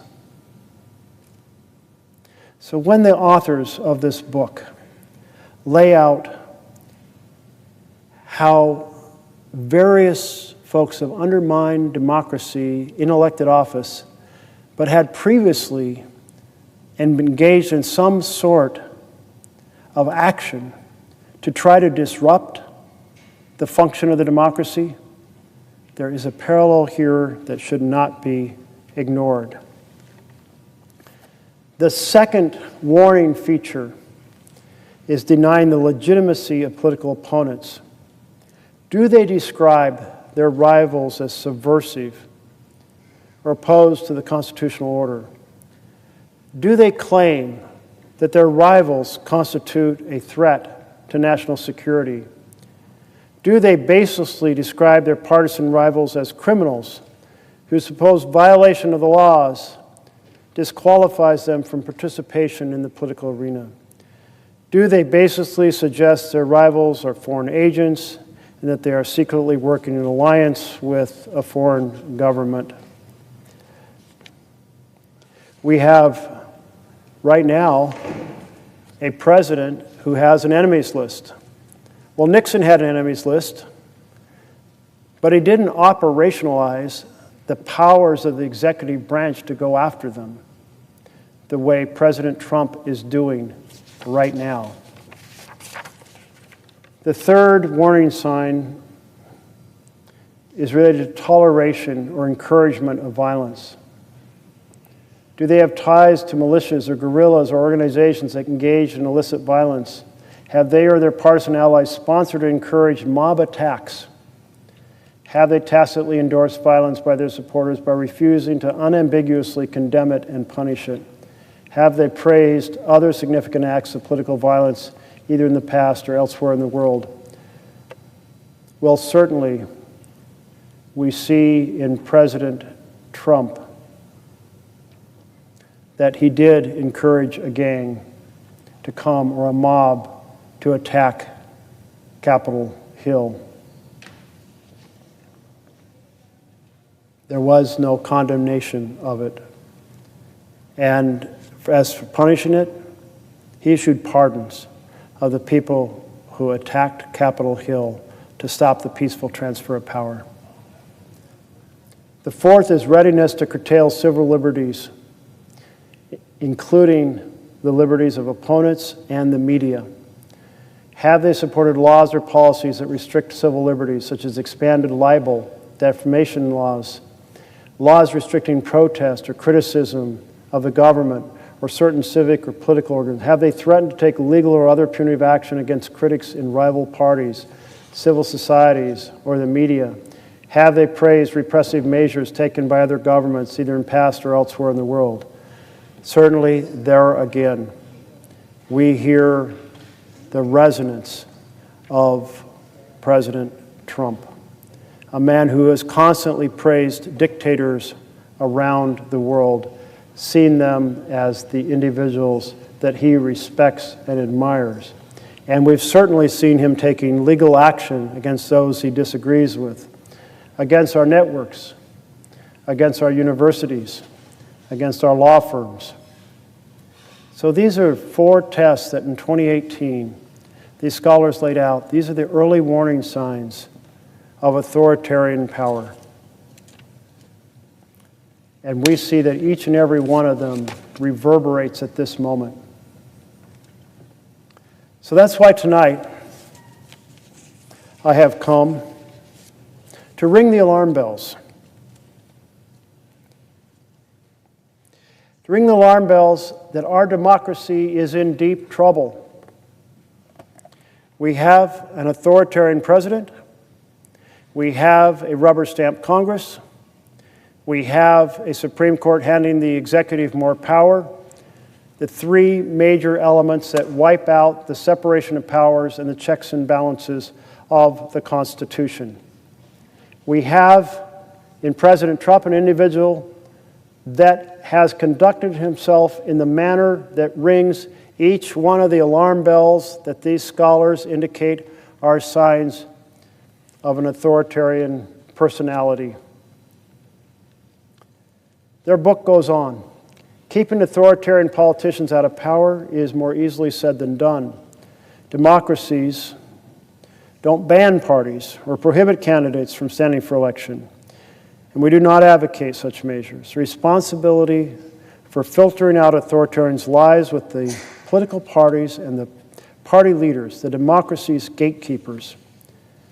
Successful gatekeeping requires that mainstream parties isolate and defeat extremist forces, a behavior political scientist Nancy Bermeo calls distancing. Pro-democratic parties may engage in distancing in several ways. They can keep would-be authoritarians off the party ballots at election time, requiring that they resist the temptation to nominate these extremists for higher office even when they can potentially deliver votes. Second, parties can root out extremists in the grassroots of their own ranks. Third, pro-democratic parties can avoid all alliances with anti-democratic parties. Fourth, pro-democratic parties can act to systematically isolate rather than legitimize extremists.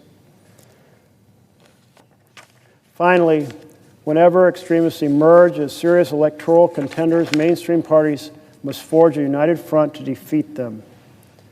To quote Linz, they must be willing to join with opponents ideologically distant, but committed to the survival of the democratic political order.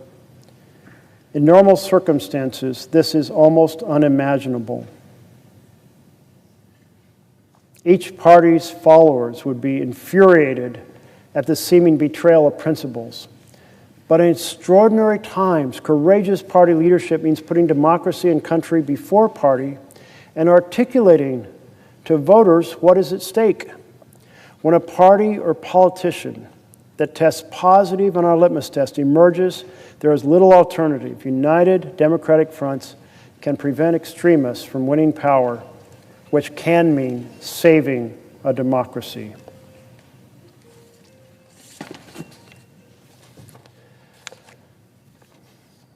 So the book goes on to lay out a number of cases around the world in which parties teamed up with each other when they saw the threat of an extremist who exhibited authoritarian tendencies. They worked together to save their democratic republic. That has not happened here. And that should concern us all, because when that fails, the parties don't come together to stop an authoritarian extremist. That authoritarian starts to expand the power around the presidency, starts to attack the liberties of the country, the freedom of the press, the freedom of the assembly, starts to militarize and weaponize the Department of Justice against enemies, plots to justify sending the military out during peacetime to attack peaceful protesters. This is what happens when one fails to proceed to work together to stop a political extremist, and that extremist ends up in power.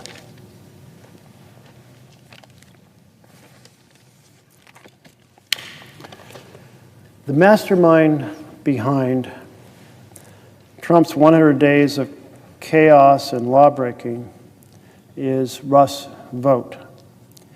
He is director of the Office of Management and the Budget.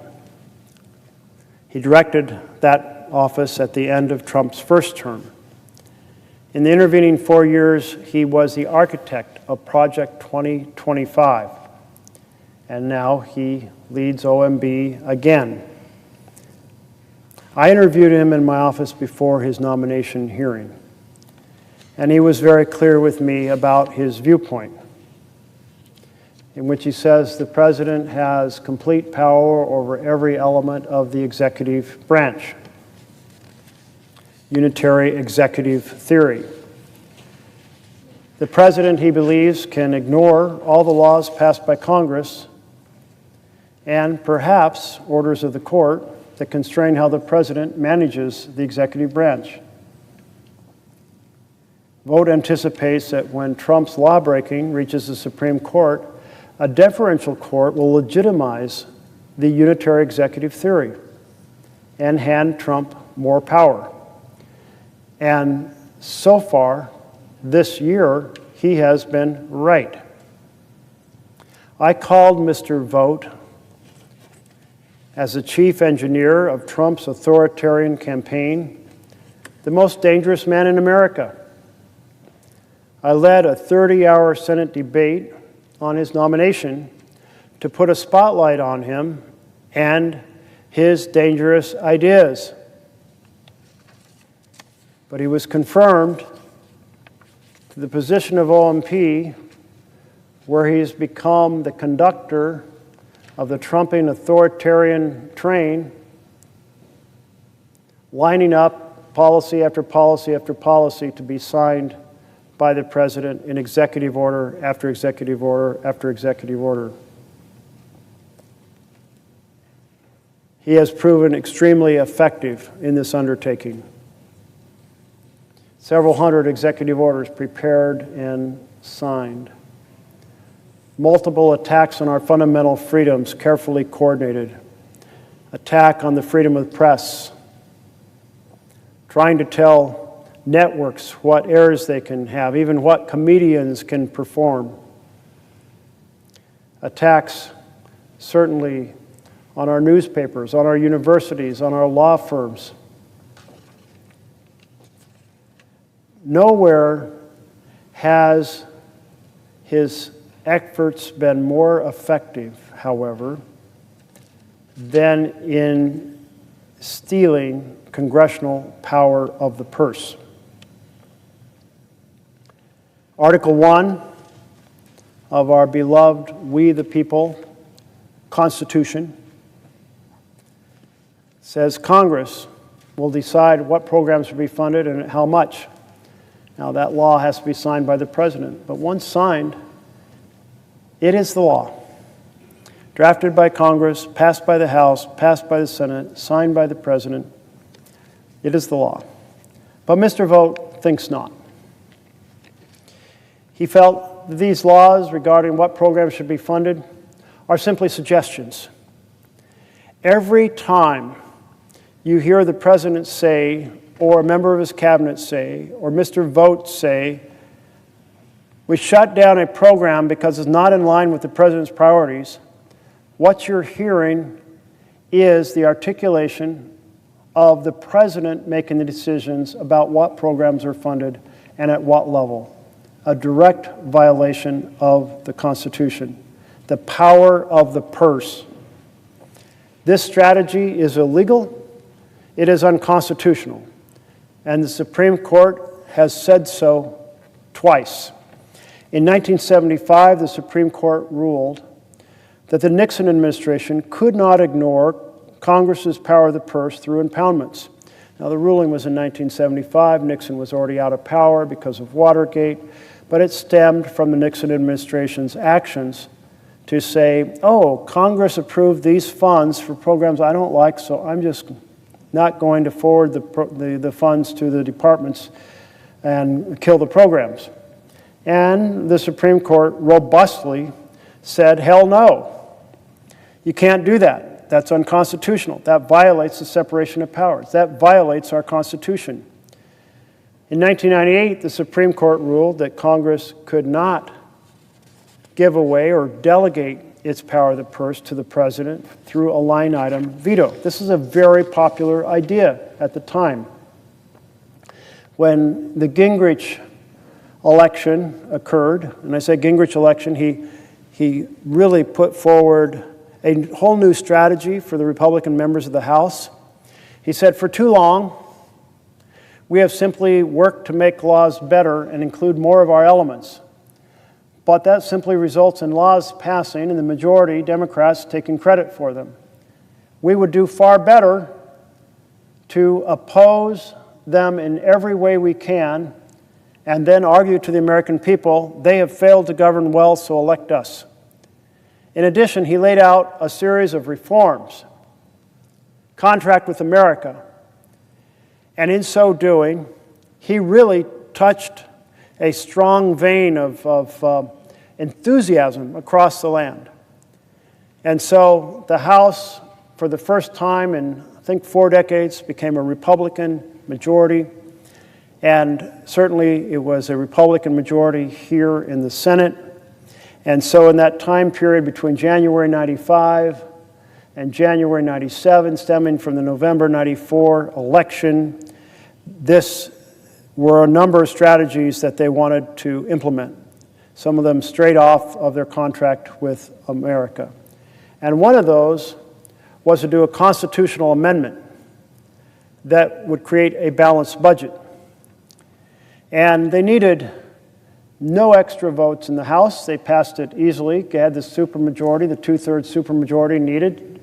And the constitutional amendment has to pass both chambers, and then it has to be ratified by 3/4 of the states.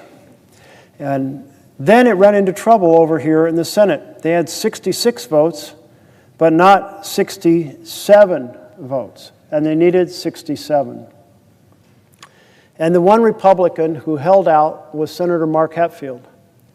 And Senator Mark Hatfield said, you know, here's the story. Every single year, we decide what the deficit is by the combination of the laws we pass for revenue and the laws we pass for programs, to fund programs.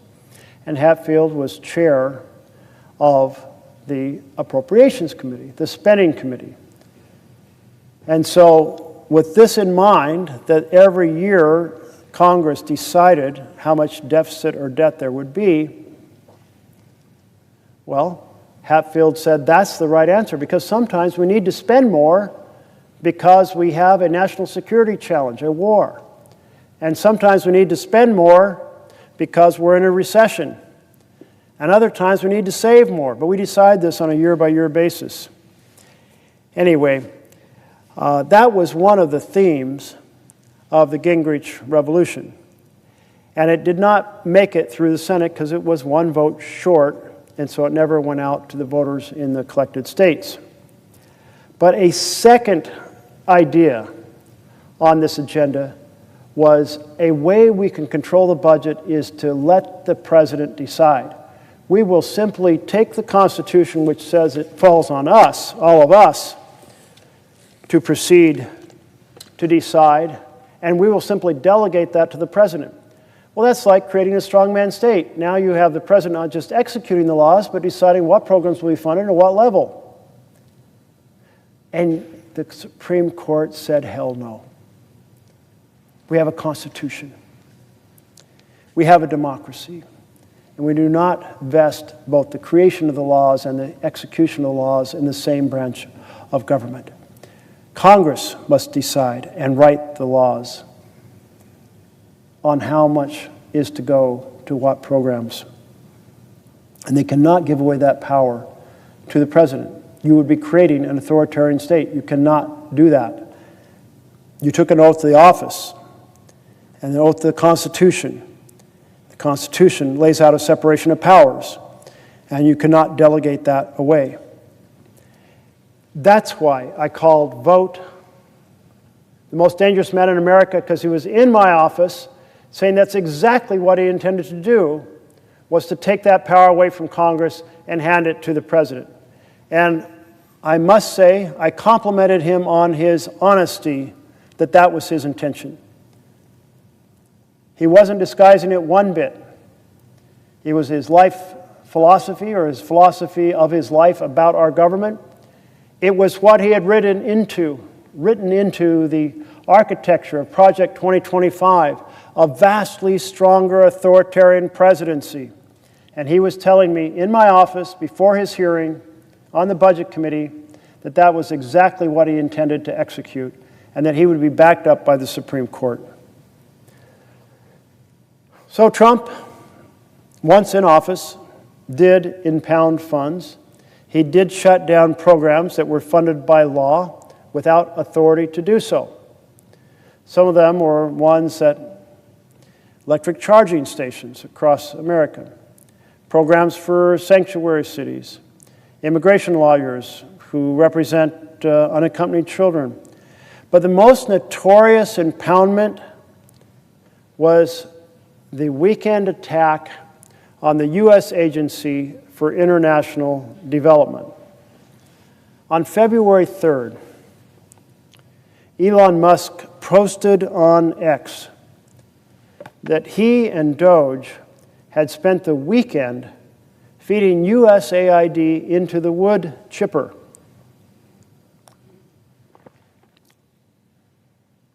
That's a pretty stunning moment. A program authorized by law, funded by Congress, in a law signed by a president, shut down over a weekend.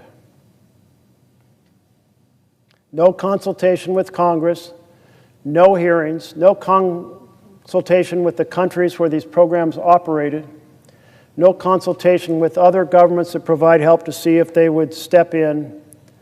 No, just shut it down over a weekend. Our Secretary of State was in a hearing before the Senate, and I asked him how much Elon Musk, who had bragged about feeding the program into the wood chipper, how much he had consulted the Secretary of State. And I expected what he was going to say was there wasn't much consultation. Elon Musk was head of Doge. Elon Musk acted. The president had confidence in him. And on a weekend, the programs were shut down. But instead he said, no, no, no. I, the Secretary of State, was very involved. That he, in a hotel room over a weekend, I believe he said he was in Guatemala, proceeded to cancel hundreds of contracts. So apparently there was pretty close coordination between Elon Musk and Doge and the Secretary of State in feeding these programs into the wood chipper, programs authorized and funded under the law. How does that differ from a line item veto? The president says, I don't like this program, shut it down, or delegates that power to Elon Musk and the Secretary of State. I don't like this program, shut it down. How does that possibly fit with the Supreme Court decisions that say the power of the purse rests with Congress, and when it's in law, a president cannot impound the funds? They have to execute the law the way it's written. But impound they did. And in this case, it was horrifically destructive.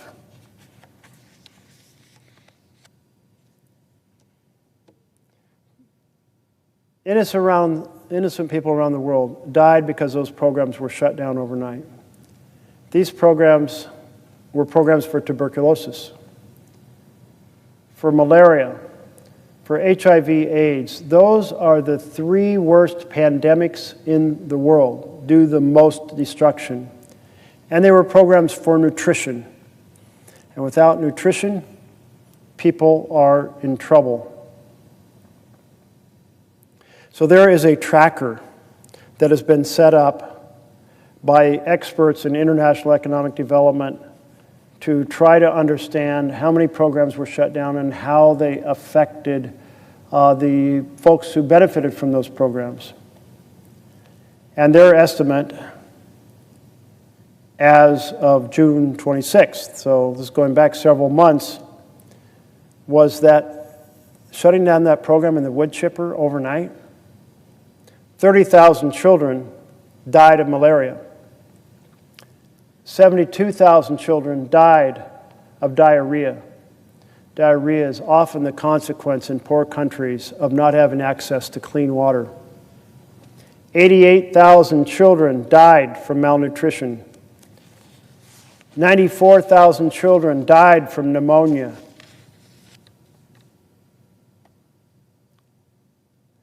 One study published on July 19th in The Lancet, a prestigious peer-reviewed medical journal, estimates that as a result of USAID being fed into the wood chipper, 14 million people could die by 2030, including 4.5 million children under the age of 5.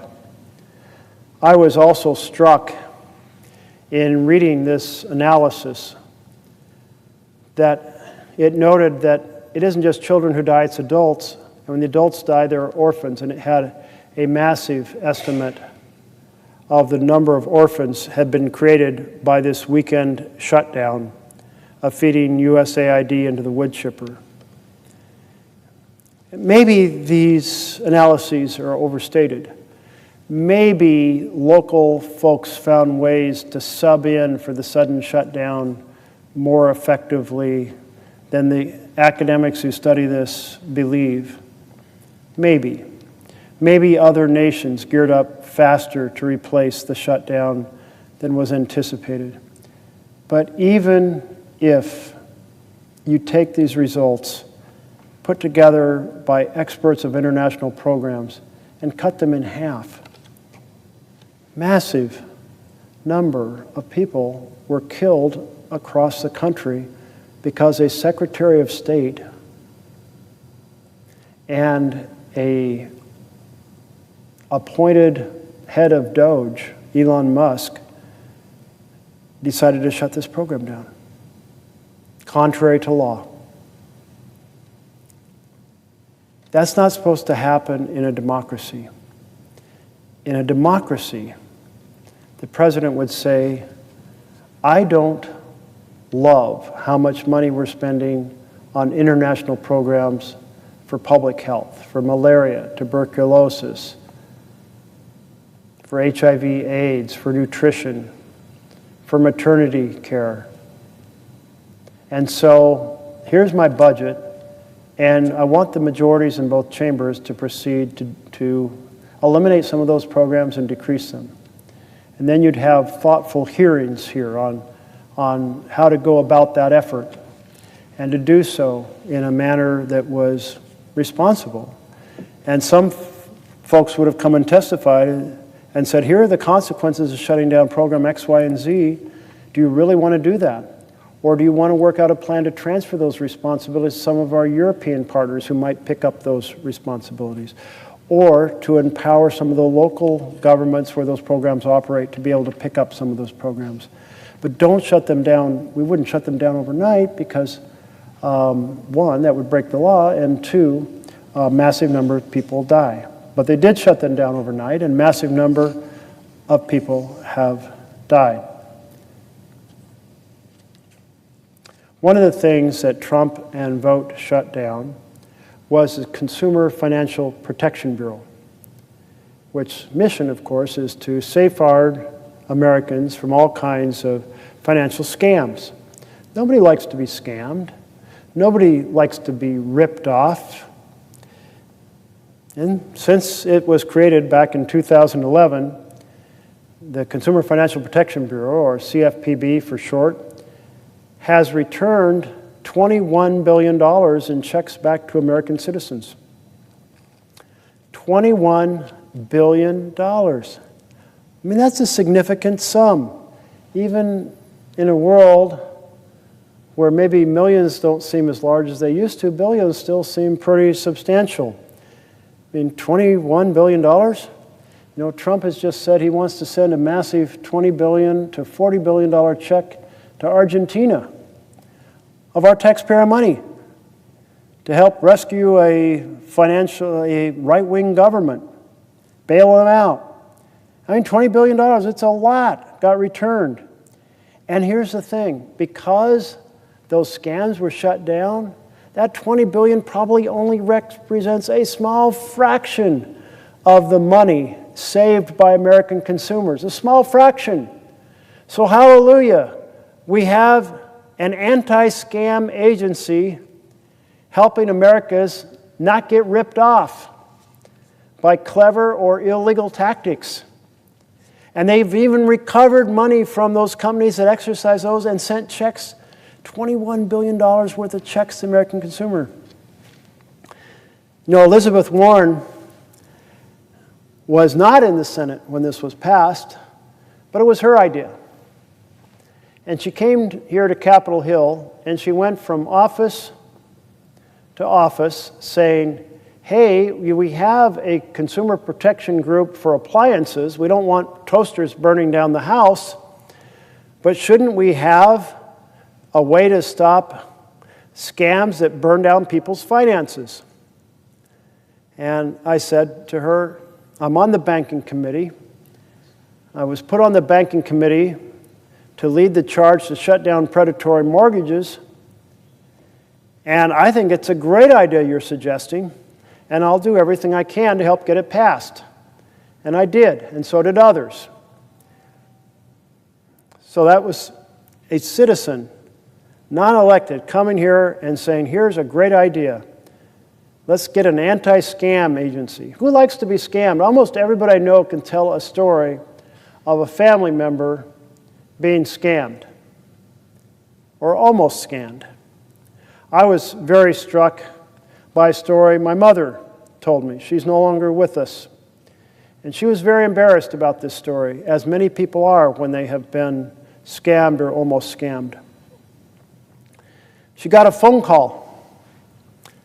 And on the phone was a person representing themselves as a border agent at the border between Canada and the United States. And the border agent said, "Your grandson has been arrested at the border for trying to bring cannabis into the United States. And that is a huge crime. And we caught him red-handed. And we have two options, which is why we're giving you a call.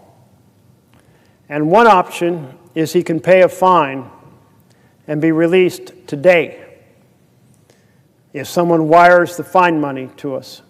And the second option is he can go to prison here, get a court hearing several months down the road, and then possibly go to prison with a conviction."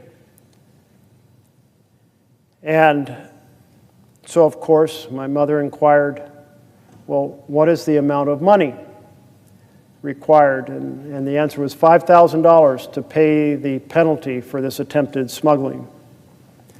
And then they put the grandson on the phone, except it was not the grandson, but it was someone pretending to be the grandson. And because of the internet, you can learn some factors about how old people are and that sort of thing and where they've gone to school. And so he's sobbing on the phone, "Grandmother, do not tell my parents. Please do not tell my parents. I can't believe I did this terrible, stupid thing. And if you can help me out, it just would mean so much." And my mother, wanting to help her grandson, said yes. And she went down to the bank and she sent a $5,000 wire to the place it was supposed to be sent to, and she came home and she started to feel like, is this really right? Was my grandson actually in Canada? And as she started to feel that, she started to have this dreaded feeling of, I've been scammed. And she called up my brother-in-law and said, "So why did the grandson decide to go traveling in Canada?" I said, "Well, he's not in Canada, he's right here. He's right here." And so my mother went back down to the bank, actually was able to cancel the wire just in the nick of time, I suppose. They were not on their toes wherever the money went to. They didn't grab it in time. Maybe it was nighttime at the bank, wherever in the world the money went to. And so she did not lose her $5,000, a significant sum for any ordinary American. Almost everyone has a story of someone in their family who has nearly succumbed to a scam. I'll tell you about one I almost succumbed to. I got a message, I believe it was a text message, maybe it was an email, and it said, "We have detected illegal downloads of songs off this website and done by a person in your family." And I'm like, oh my goodness, are you kidding me? And the message said, if you pay for the song, no charges will be filed. $25 fee. And I thought, oh, I can't reach my children right now. I can't really believe one of them would do this, but I know it's not uncommon for kids to download songs off the internet. Maybe this happened. I certainly don't want charges to be filed. And it said, go to a website and you fill in and you pay your $25 and it's all over.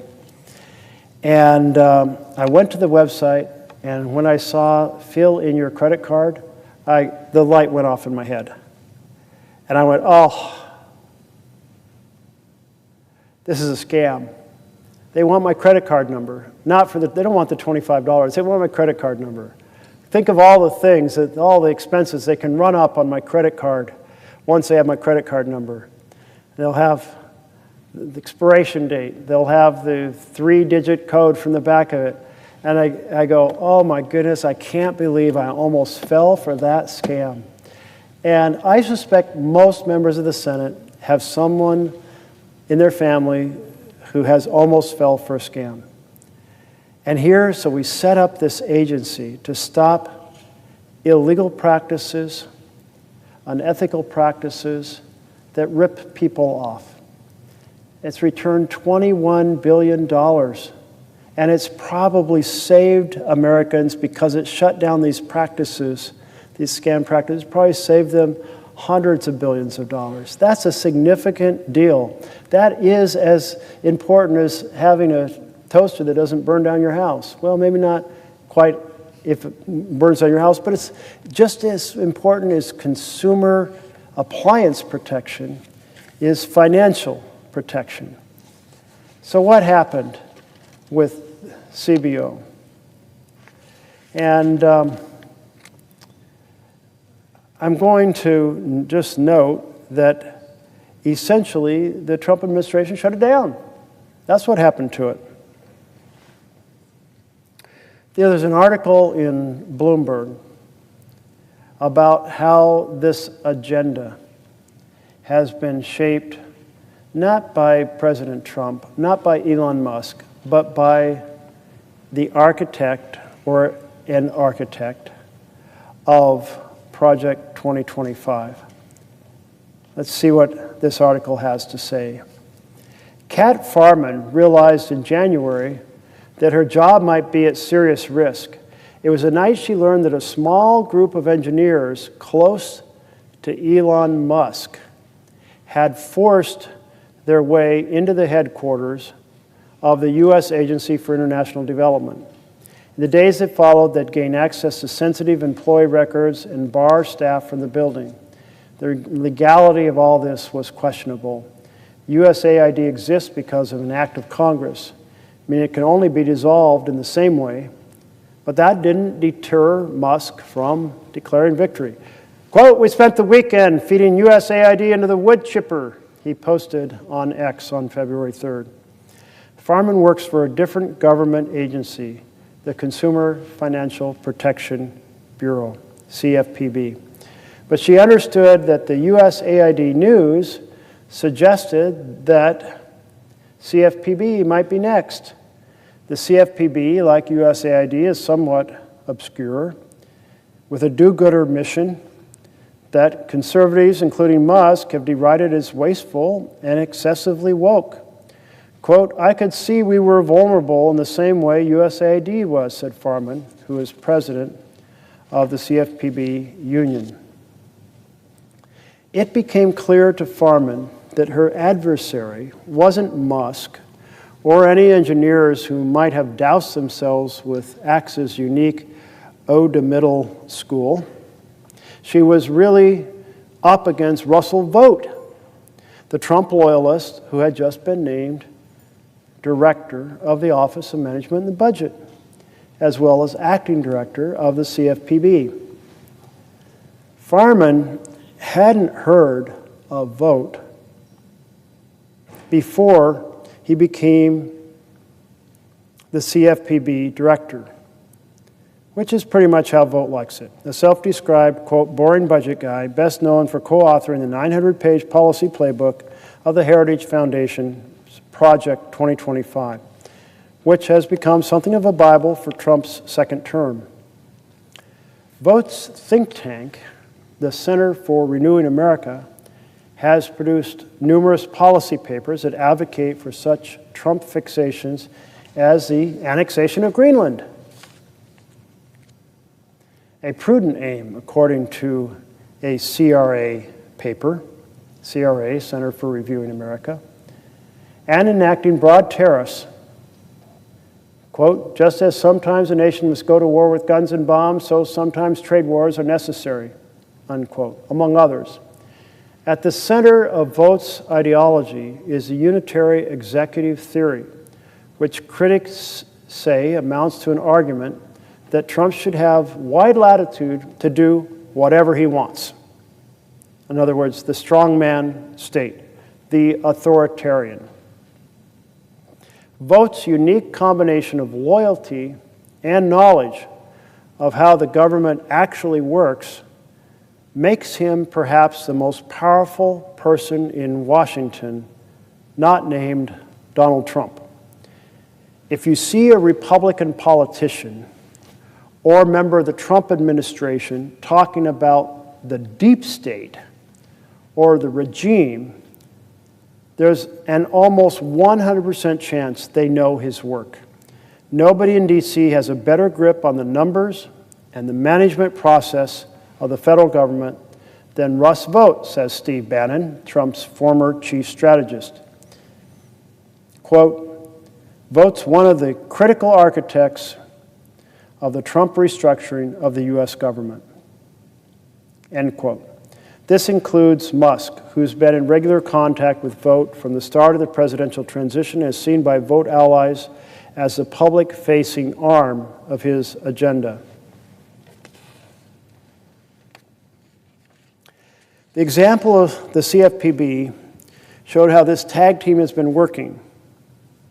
Musk took the credit for the shutdown, and his Doge team attracted attention from union members. It was Vought, and by the shutdown, we're talking about the shutdown of CFPB, it was Vought who quietly did the actual work. On February 8th, his first full day as the CFPB's interim director, because then Vought was also assigned to be director of the CFPB, Vought sent an email ordering employees to stop whatever they're doing and inform the Federal Reserve the CFPB wouldn't take any further funding for the year. In the days that follow, he closed the office, canceled the agency's contracts, axed more than 200 employees, and began preparations for far wider layoffs. Quote, he wasn't trying to make it more efficient, Farman says. Quote, they were trying to illegally fire everybody. The article notes that the Trump administration disputes that. Like many committed civil servants, Farman is an idealist who regards her agency's work, protecting consumers against financial scams, big and small, as both apolitical and righteous. Vought seems to believe the opposite. He says, quote, we want the bureaucrats to be traumatically affected, he said in a speech last year. When they wake up in the morning, we want them to not want to go to work because they are increasingly seen as villains. This was Farman's introduction to her new boss, Russ Vought, at CFPB. She watched a video recording of that speech, first published by ProPublica. The weekend Vought took charge. Having that sentiment out in the open, I almost felt better, she says.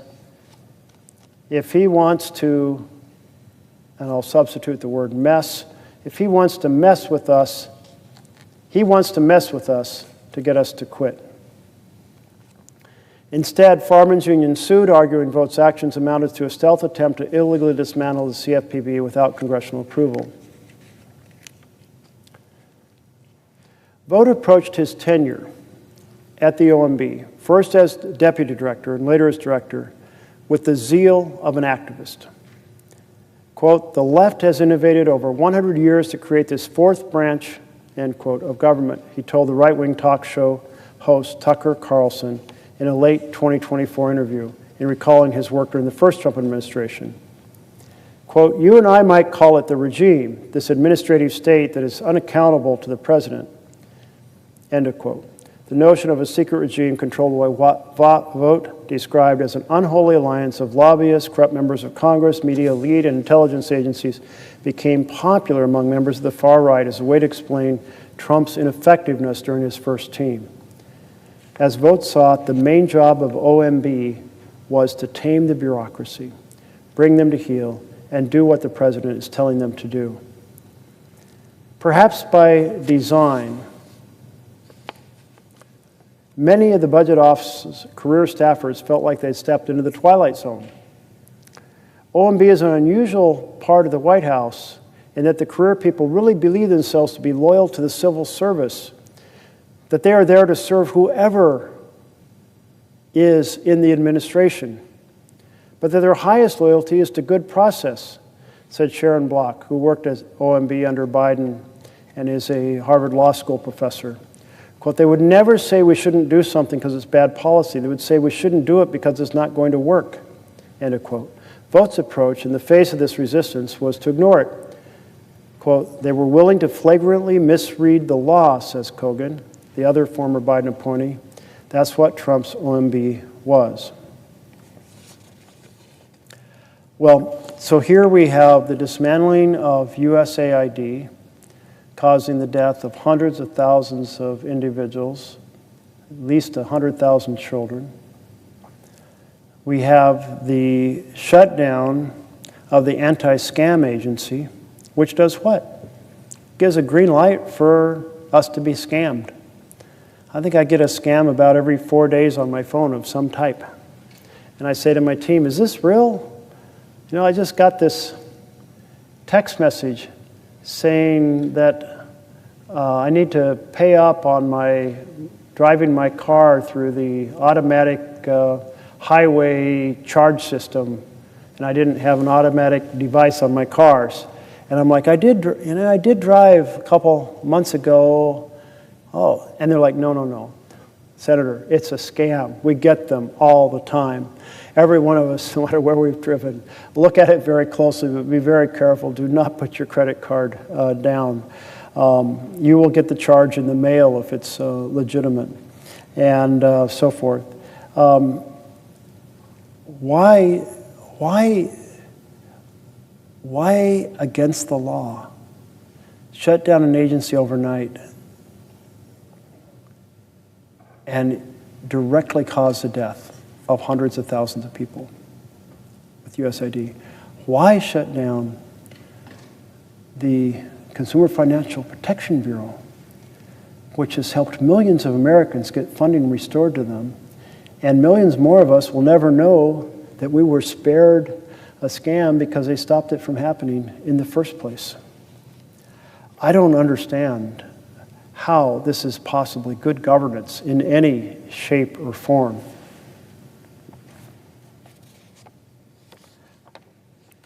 After January 6th, many senior administration officials either resigned or tried to put distance between themselves and Trump.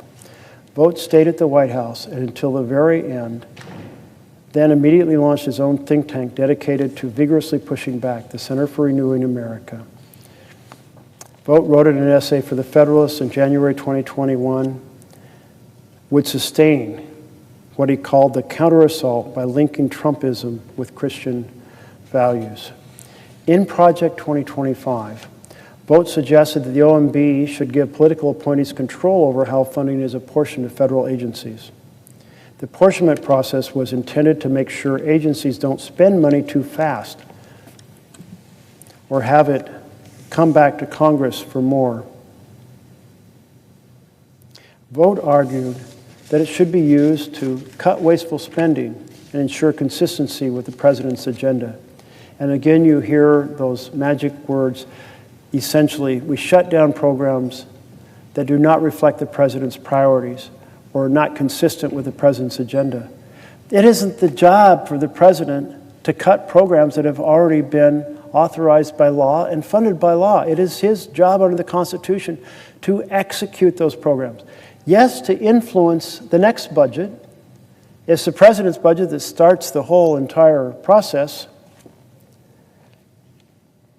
And the president can always veto a spending bill he doesn't like. And a president who has majorities of the same party in both chambers exercises huge influence on the next year. But shutting down a program in mid-stride that has been funded by law, that's a constitutional theft of the power of the purse. That is not just a violation of law, it's a violation of the Constitution. And in this case, stupid things were done. Shutting AI down overnight. I say stupid. Stupid doesn't begin to capture the enormity of the trauma inflicted by shutting down programs for HIV/AIDS and tuberculosis and malaria and nutrition and maternal care overnight around the world. Few people have done so much damage and created so many deaths so quickly as the Secretary of State and Elon Musk by putting AID in the wood chipper overnight. And every time now when there is a scam that someone falls prey to, well, it might be a good chance that they can thank Russell Vogt and Donald Trump because shut down the agency that tried to provide protection and returned so much money. I see that a colleague, Senator Kim, is here, and I yield to the senator from New Jersey for a question. Thank you, Senator Merkley, for taking time out tonight to shine a very bright light on a very dark problem. Actions by the Trump administration that put your rights and your freedoms at risk. You were talking about USAID and how the Trump administration was putting it through the wood chipper. That's something that resonated with me as that was the place where I started my government service and my career, working at USAID, standing alongside public servants that were proud to be able to serve our country. So, because I wanted to ask you these questions because I'm hearing it from a lot of people in New Jersey who are alarmed by the actions that they see, whether going after our government and our public servants, or what we're seeing in the streets across our country. And I thought it might be good to talk through some of these questions to dig in deeper and give the people watching at home a sense of what we mean when we see and say that Donald Trump is a threat to our democracy. Let's start with a simple but important question of who is the enemy? Or more importantly, who does Donald Trump see as an enemy? In multiple speeches, it's very clear that Donald Trump sees many of his fellow Americans, your friends, your neighbors, you, as the enemy. He calls them the enemy within. It's an absurd thing. It's an insane thing. It's something you might just write off as rhetoric, but it's not. Because it's not because of just something called NSP 7. NSP-M means National Security Presidential Memorandum, and this one is entitled, quote, Countering Domestic Terrorism and Organized Political Violence. In short, what this allows the president to do is basically declare that anyone or any group that opposes the president's agenda can be declared a domestic terrorist organization. It directs multiple government agencies from the Department of Justice to Treasury to Homeland Security to take broad, sweeping actions to disband and uproot basically any entity it decides they can label as opposing the president. Some of these entities are think tanks and advocacy groups. But that's just politics. That's civil discourse, and that's how it's supposed to communicate our differences. That these groups that are standing up, speaking out against the president's policies, that's what we in this country should be allowed to do in raising our free speech. So again, who are the enemies?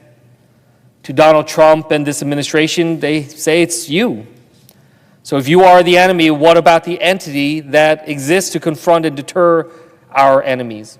The military. Which brings me to a second question. What is the military's role in confronting enemies? And let's start with the military role should be in protecting Americans. Now, I've had the opportunity to work alongside our military during my career in national security, whether that was out in Afghanistan or at the Pentagon or at the White House. These are some of the best of us as Americans. They've chosen not just to serve, but to put themselves in harm's way to protect our country and our way of life. But that's not what Donald Trump sees as the military. Look at the current deployment of the National Guard troops. What we see here in D.C. or in Chicago or in the senator's home state in Oregon, our National Guard, our service members, used as political props to produce TV content for President Trump. In all of these cases, the service members were deployed against perceived Democratic areas to clearly punish his political enemies. So if this is a president that is going to try to get away with everything, that leads us to a pretty scary question. What lengths will this president go to take actions against his declared enemies? The answer seems to be incredibly great lengths. We see that right now to our south in the Caribbean. And before I dig in here, let's pause for a moment and make one thing clear. Drug traffickers and gangs driven through the drug trade, enemies, these are entities and people that do harm to Americans. But the American people, not the enemies. And even when looking at how we address these threats from traffickers and gang members, there are laws that ensure that those efforts can't be turned against you. But that's exactly what we saw last month when a Black Hawk helicopter was used to transport and deploy federal agents in Chicago. According to a report by the New York Times, agents led by the U.S. Border Patrol pulled dozens of American citizens from their apartments in the middle of the night, pointing guns at sleepy men and women before zip-tying them and taking them outside. I never thought that I would see these actions here at home. And it terrifies, not just me, but so many people within my home state and I know around this country. And if that's what Donald Trump wants, total power to target the government's greatest resources against his enemies, then that begs yet another question. What is the president's end goal? And I think that's pretty clear. His end goal is your silence, your fealty, your submission, making you so afraid to stand up or speak out. So, Mr. Merkley, thank you again for holding the floor tonight as a reminder that our democracy is under attack. It's a good reminder because democracy isn't just your voice and your vote, it's your right to stand up and not be silenced, your right to have your rights not threatened or intimidated by the same military that's supposed to protect you. So as I was thinking about the words that you were saying, but also this incredible act that you're taking tonight to be able to focus the American people's attention upon the challenges and threats that we face, I wanted to ask you a question, one that sums up the totality of what I was going through about just this meditation on the word enemy being used against our fellow Americans. So I ask you, Senator, what must we do to restore our democracy in this moment? What can we do to give power back to the people? How can I try to assure my constituents, the people in New Jersey, that our democracy is not slipping away? I so much appreciate the question from my colleague from New Jersey, and thank you for coming down here at this late hour to share in this discussion, to help ring the alarm bells about the authoritarian takeover of our government. And you have alluded to a particular facet of this, which is the president's use of the military. And I am very struck about how President Trump is striving to set up and open the gates that will allow the use of the military domestically in a way we never really anticipated. Certainly, I want to emphasize that our founders were terrified of having a standing military because they knew that authoritarian individuals would be tempted to use that against the people. And so they did not want to have a standing army. And it ended up that the threats were such, we ended up with standing military forces. But still, there was a lot of sense that this is dangerous ground. I'm going to ask my team to grab the quote for me that I had from one of our founders on this topic earlier. And then following Reconstruction, where troops had been used to restore civil rights in the southern states to ensure that people could be registered to vote, could vote, and the votes would be counted. That was essentially precursor of laws that were designed to say the military should only be used domestically under very, very limited circumstances. And one of those circumstances in Title 10 is used if there is a rebellion or if there is an invasion. And, well, those terms had pretty clear meanings at the time they were written, pretty limited meanings. We can picture what an invasion or potential invasion looks like as a hostile armed force coming across our border from another nation. And we can picture what a rebellion looks like, generally considered to be a substantial, well-organized, well-armed operation designed to overthrow the government. It's a rebellion. You know, I think Hal Shay's rebellion may have met that in the early years of our republic, when you had angry farmers who their property was being foreclosed on because they couldn't pay their bills and there was economic crisis, and they were marching in front of the courthouse shutting it down and had intentions of gaining access to arms and an armory. Well, they were trying to overthrow at least the local government.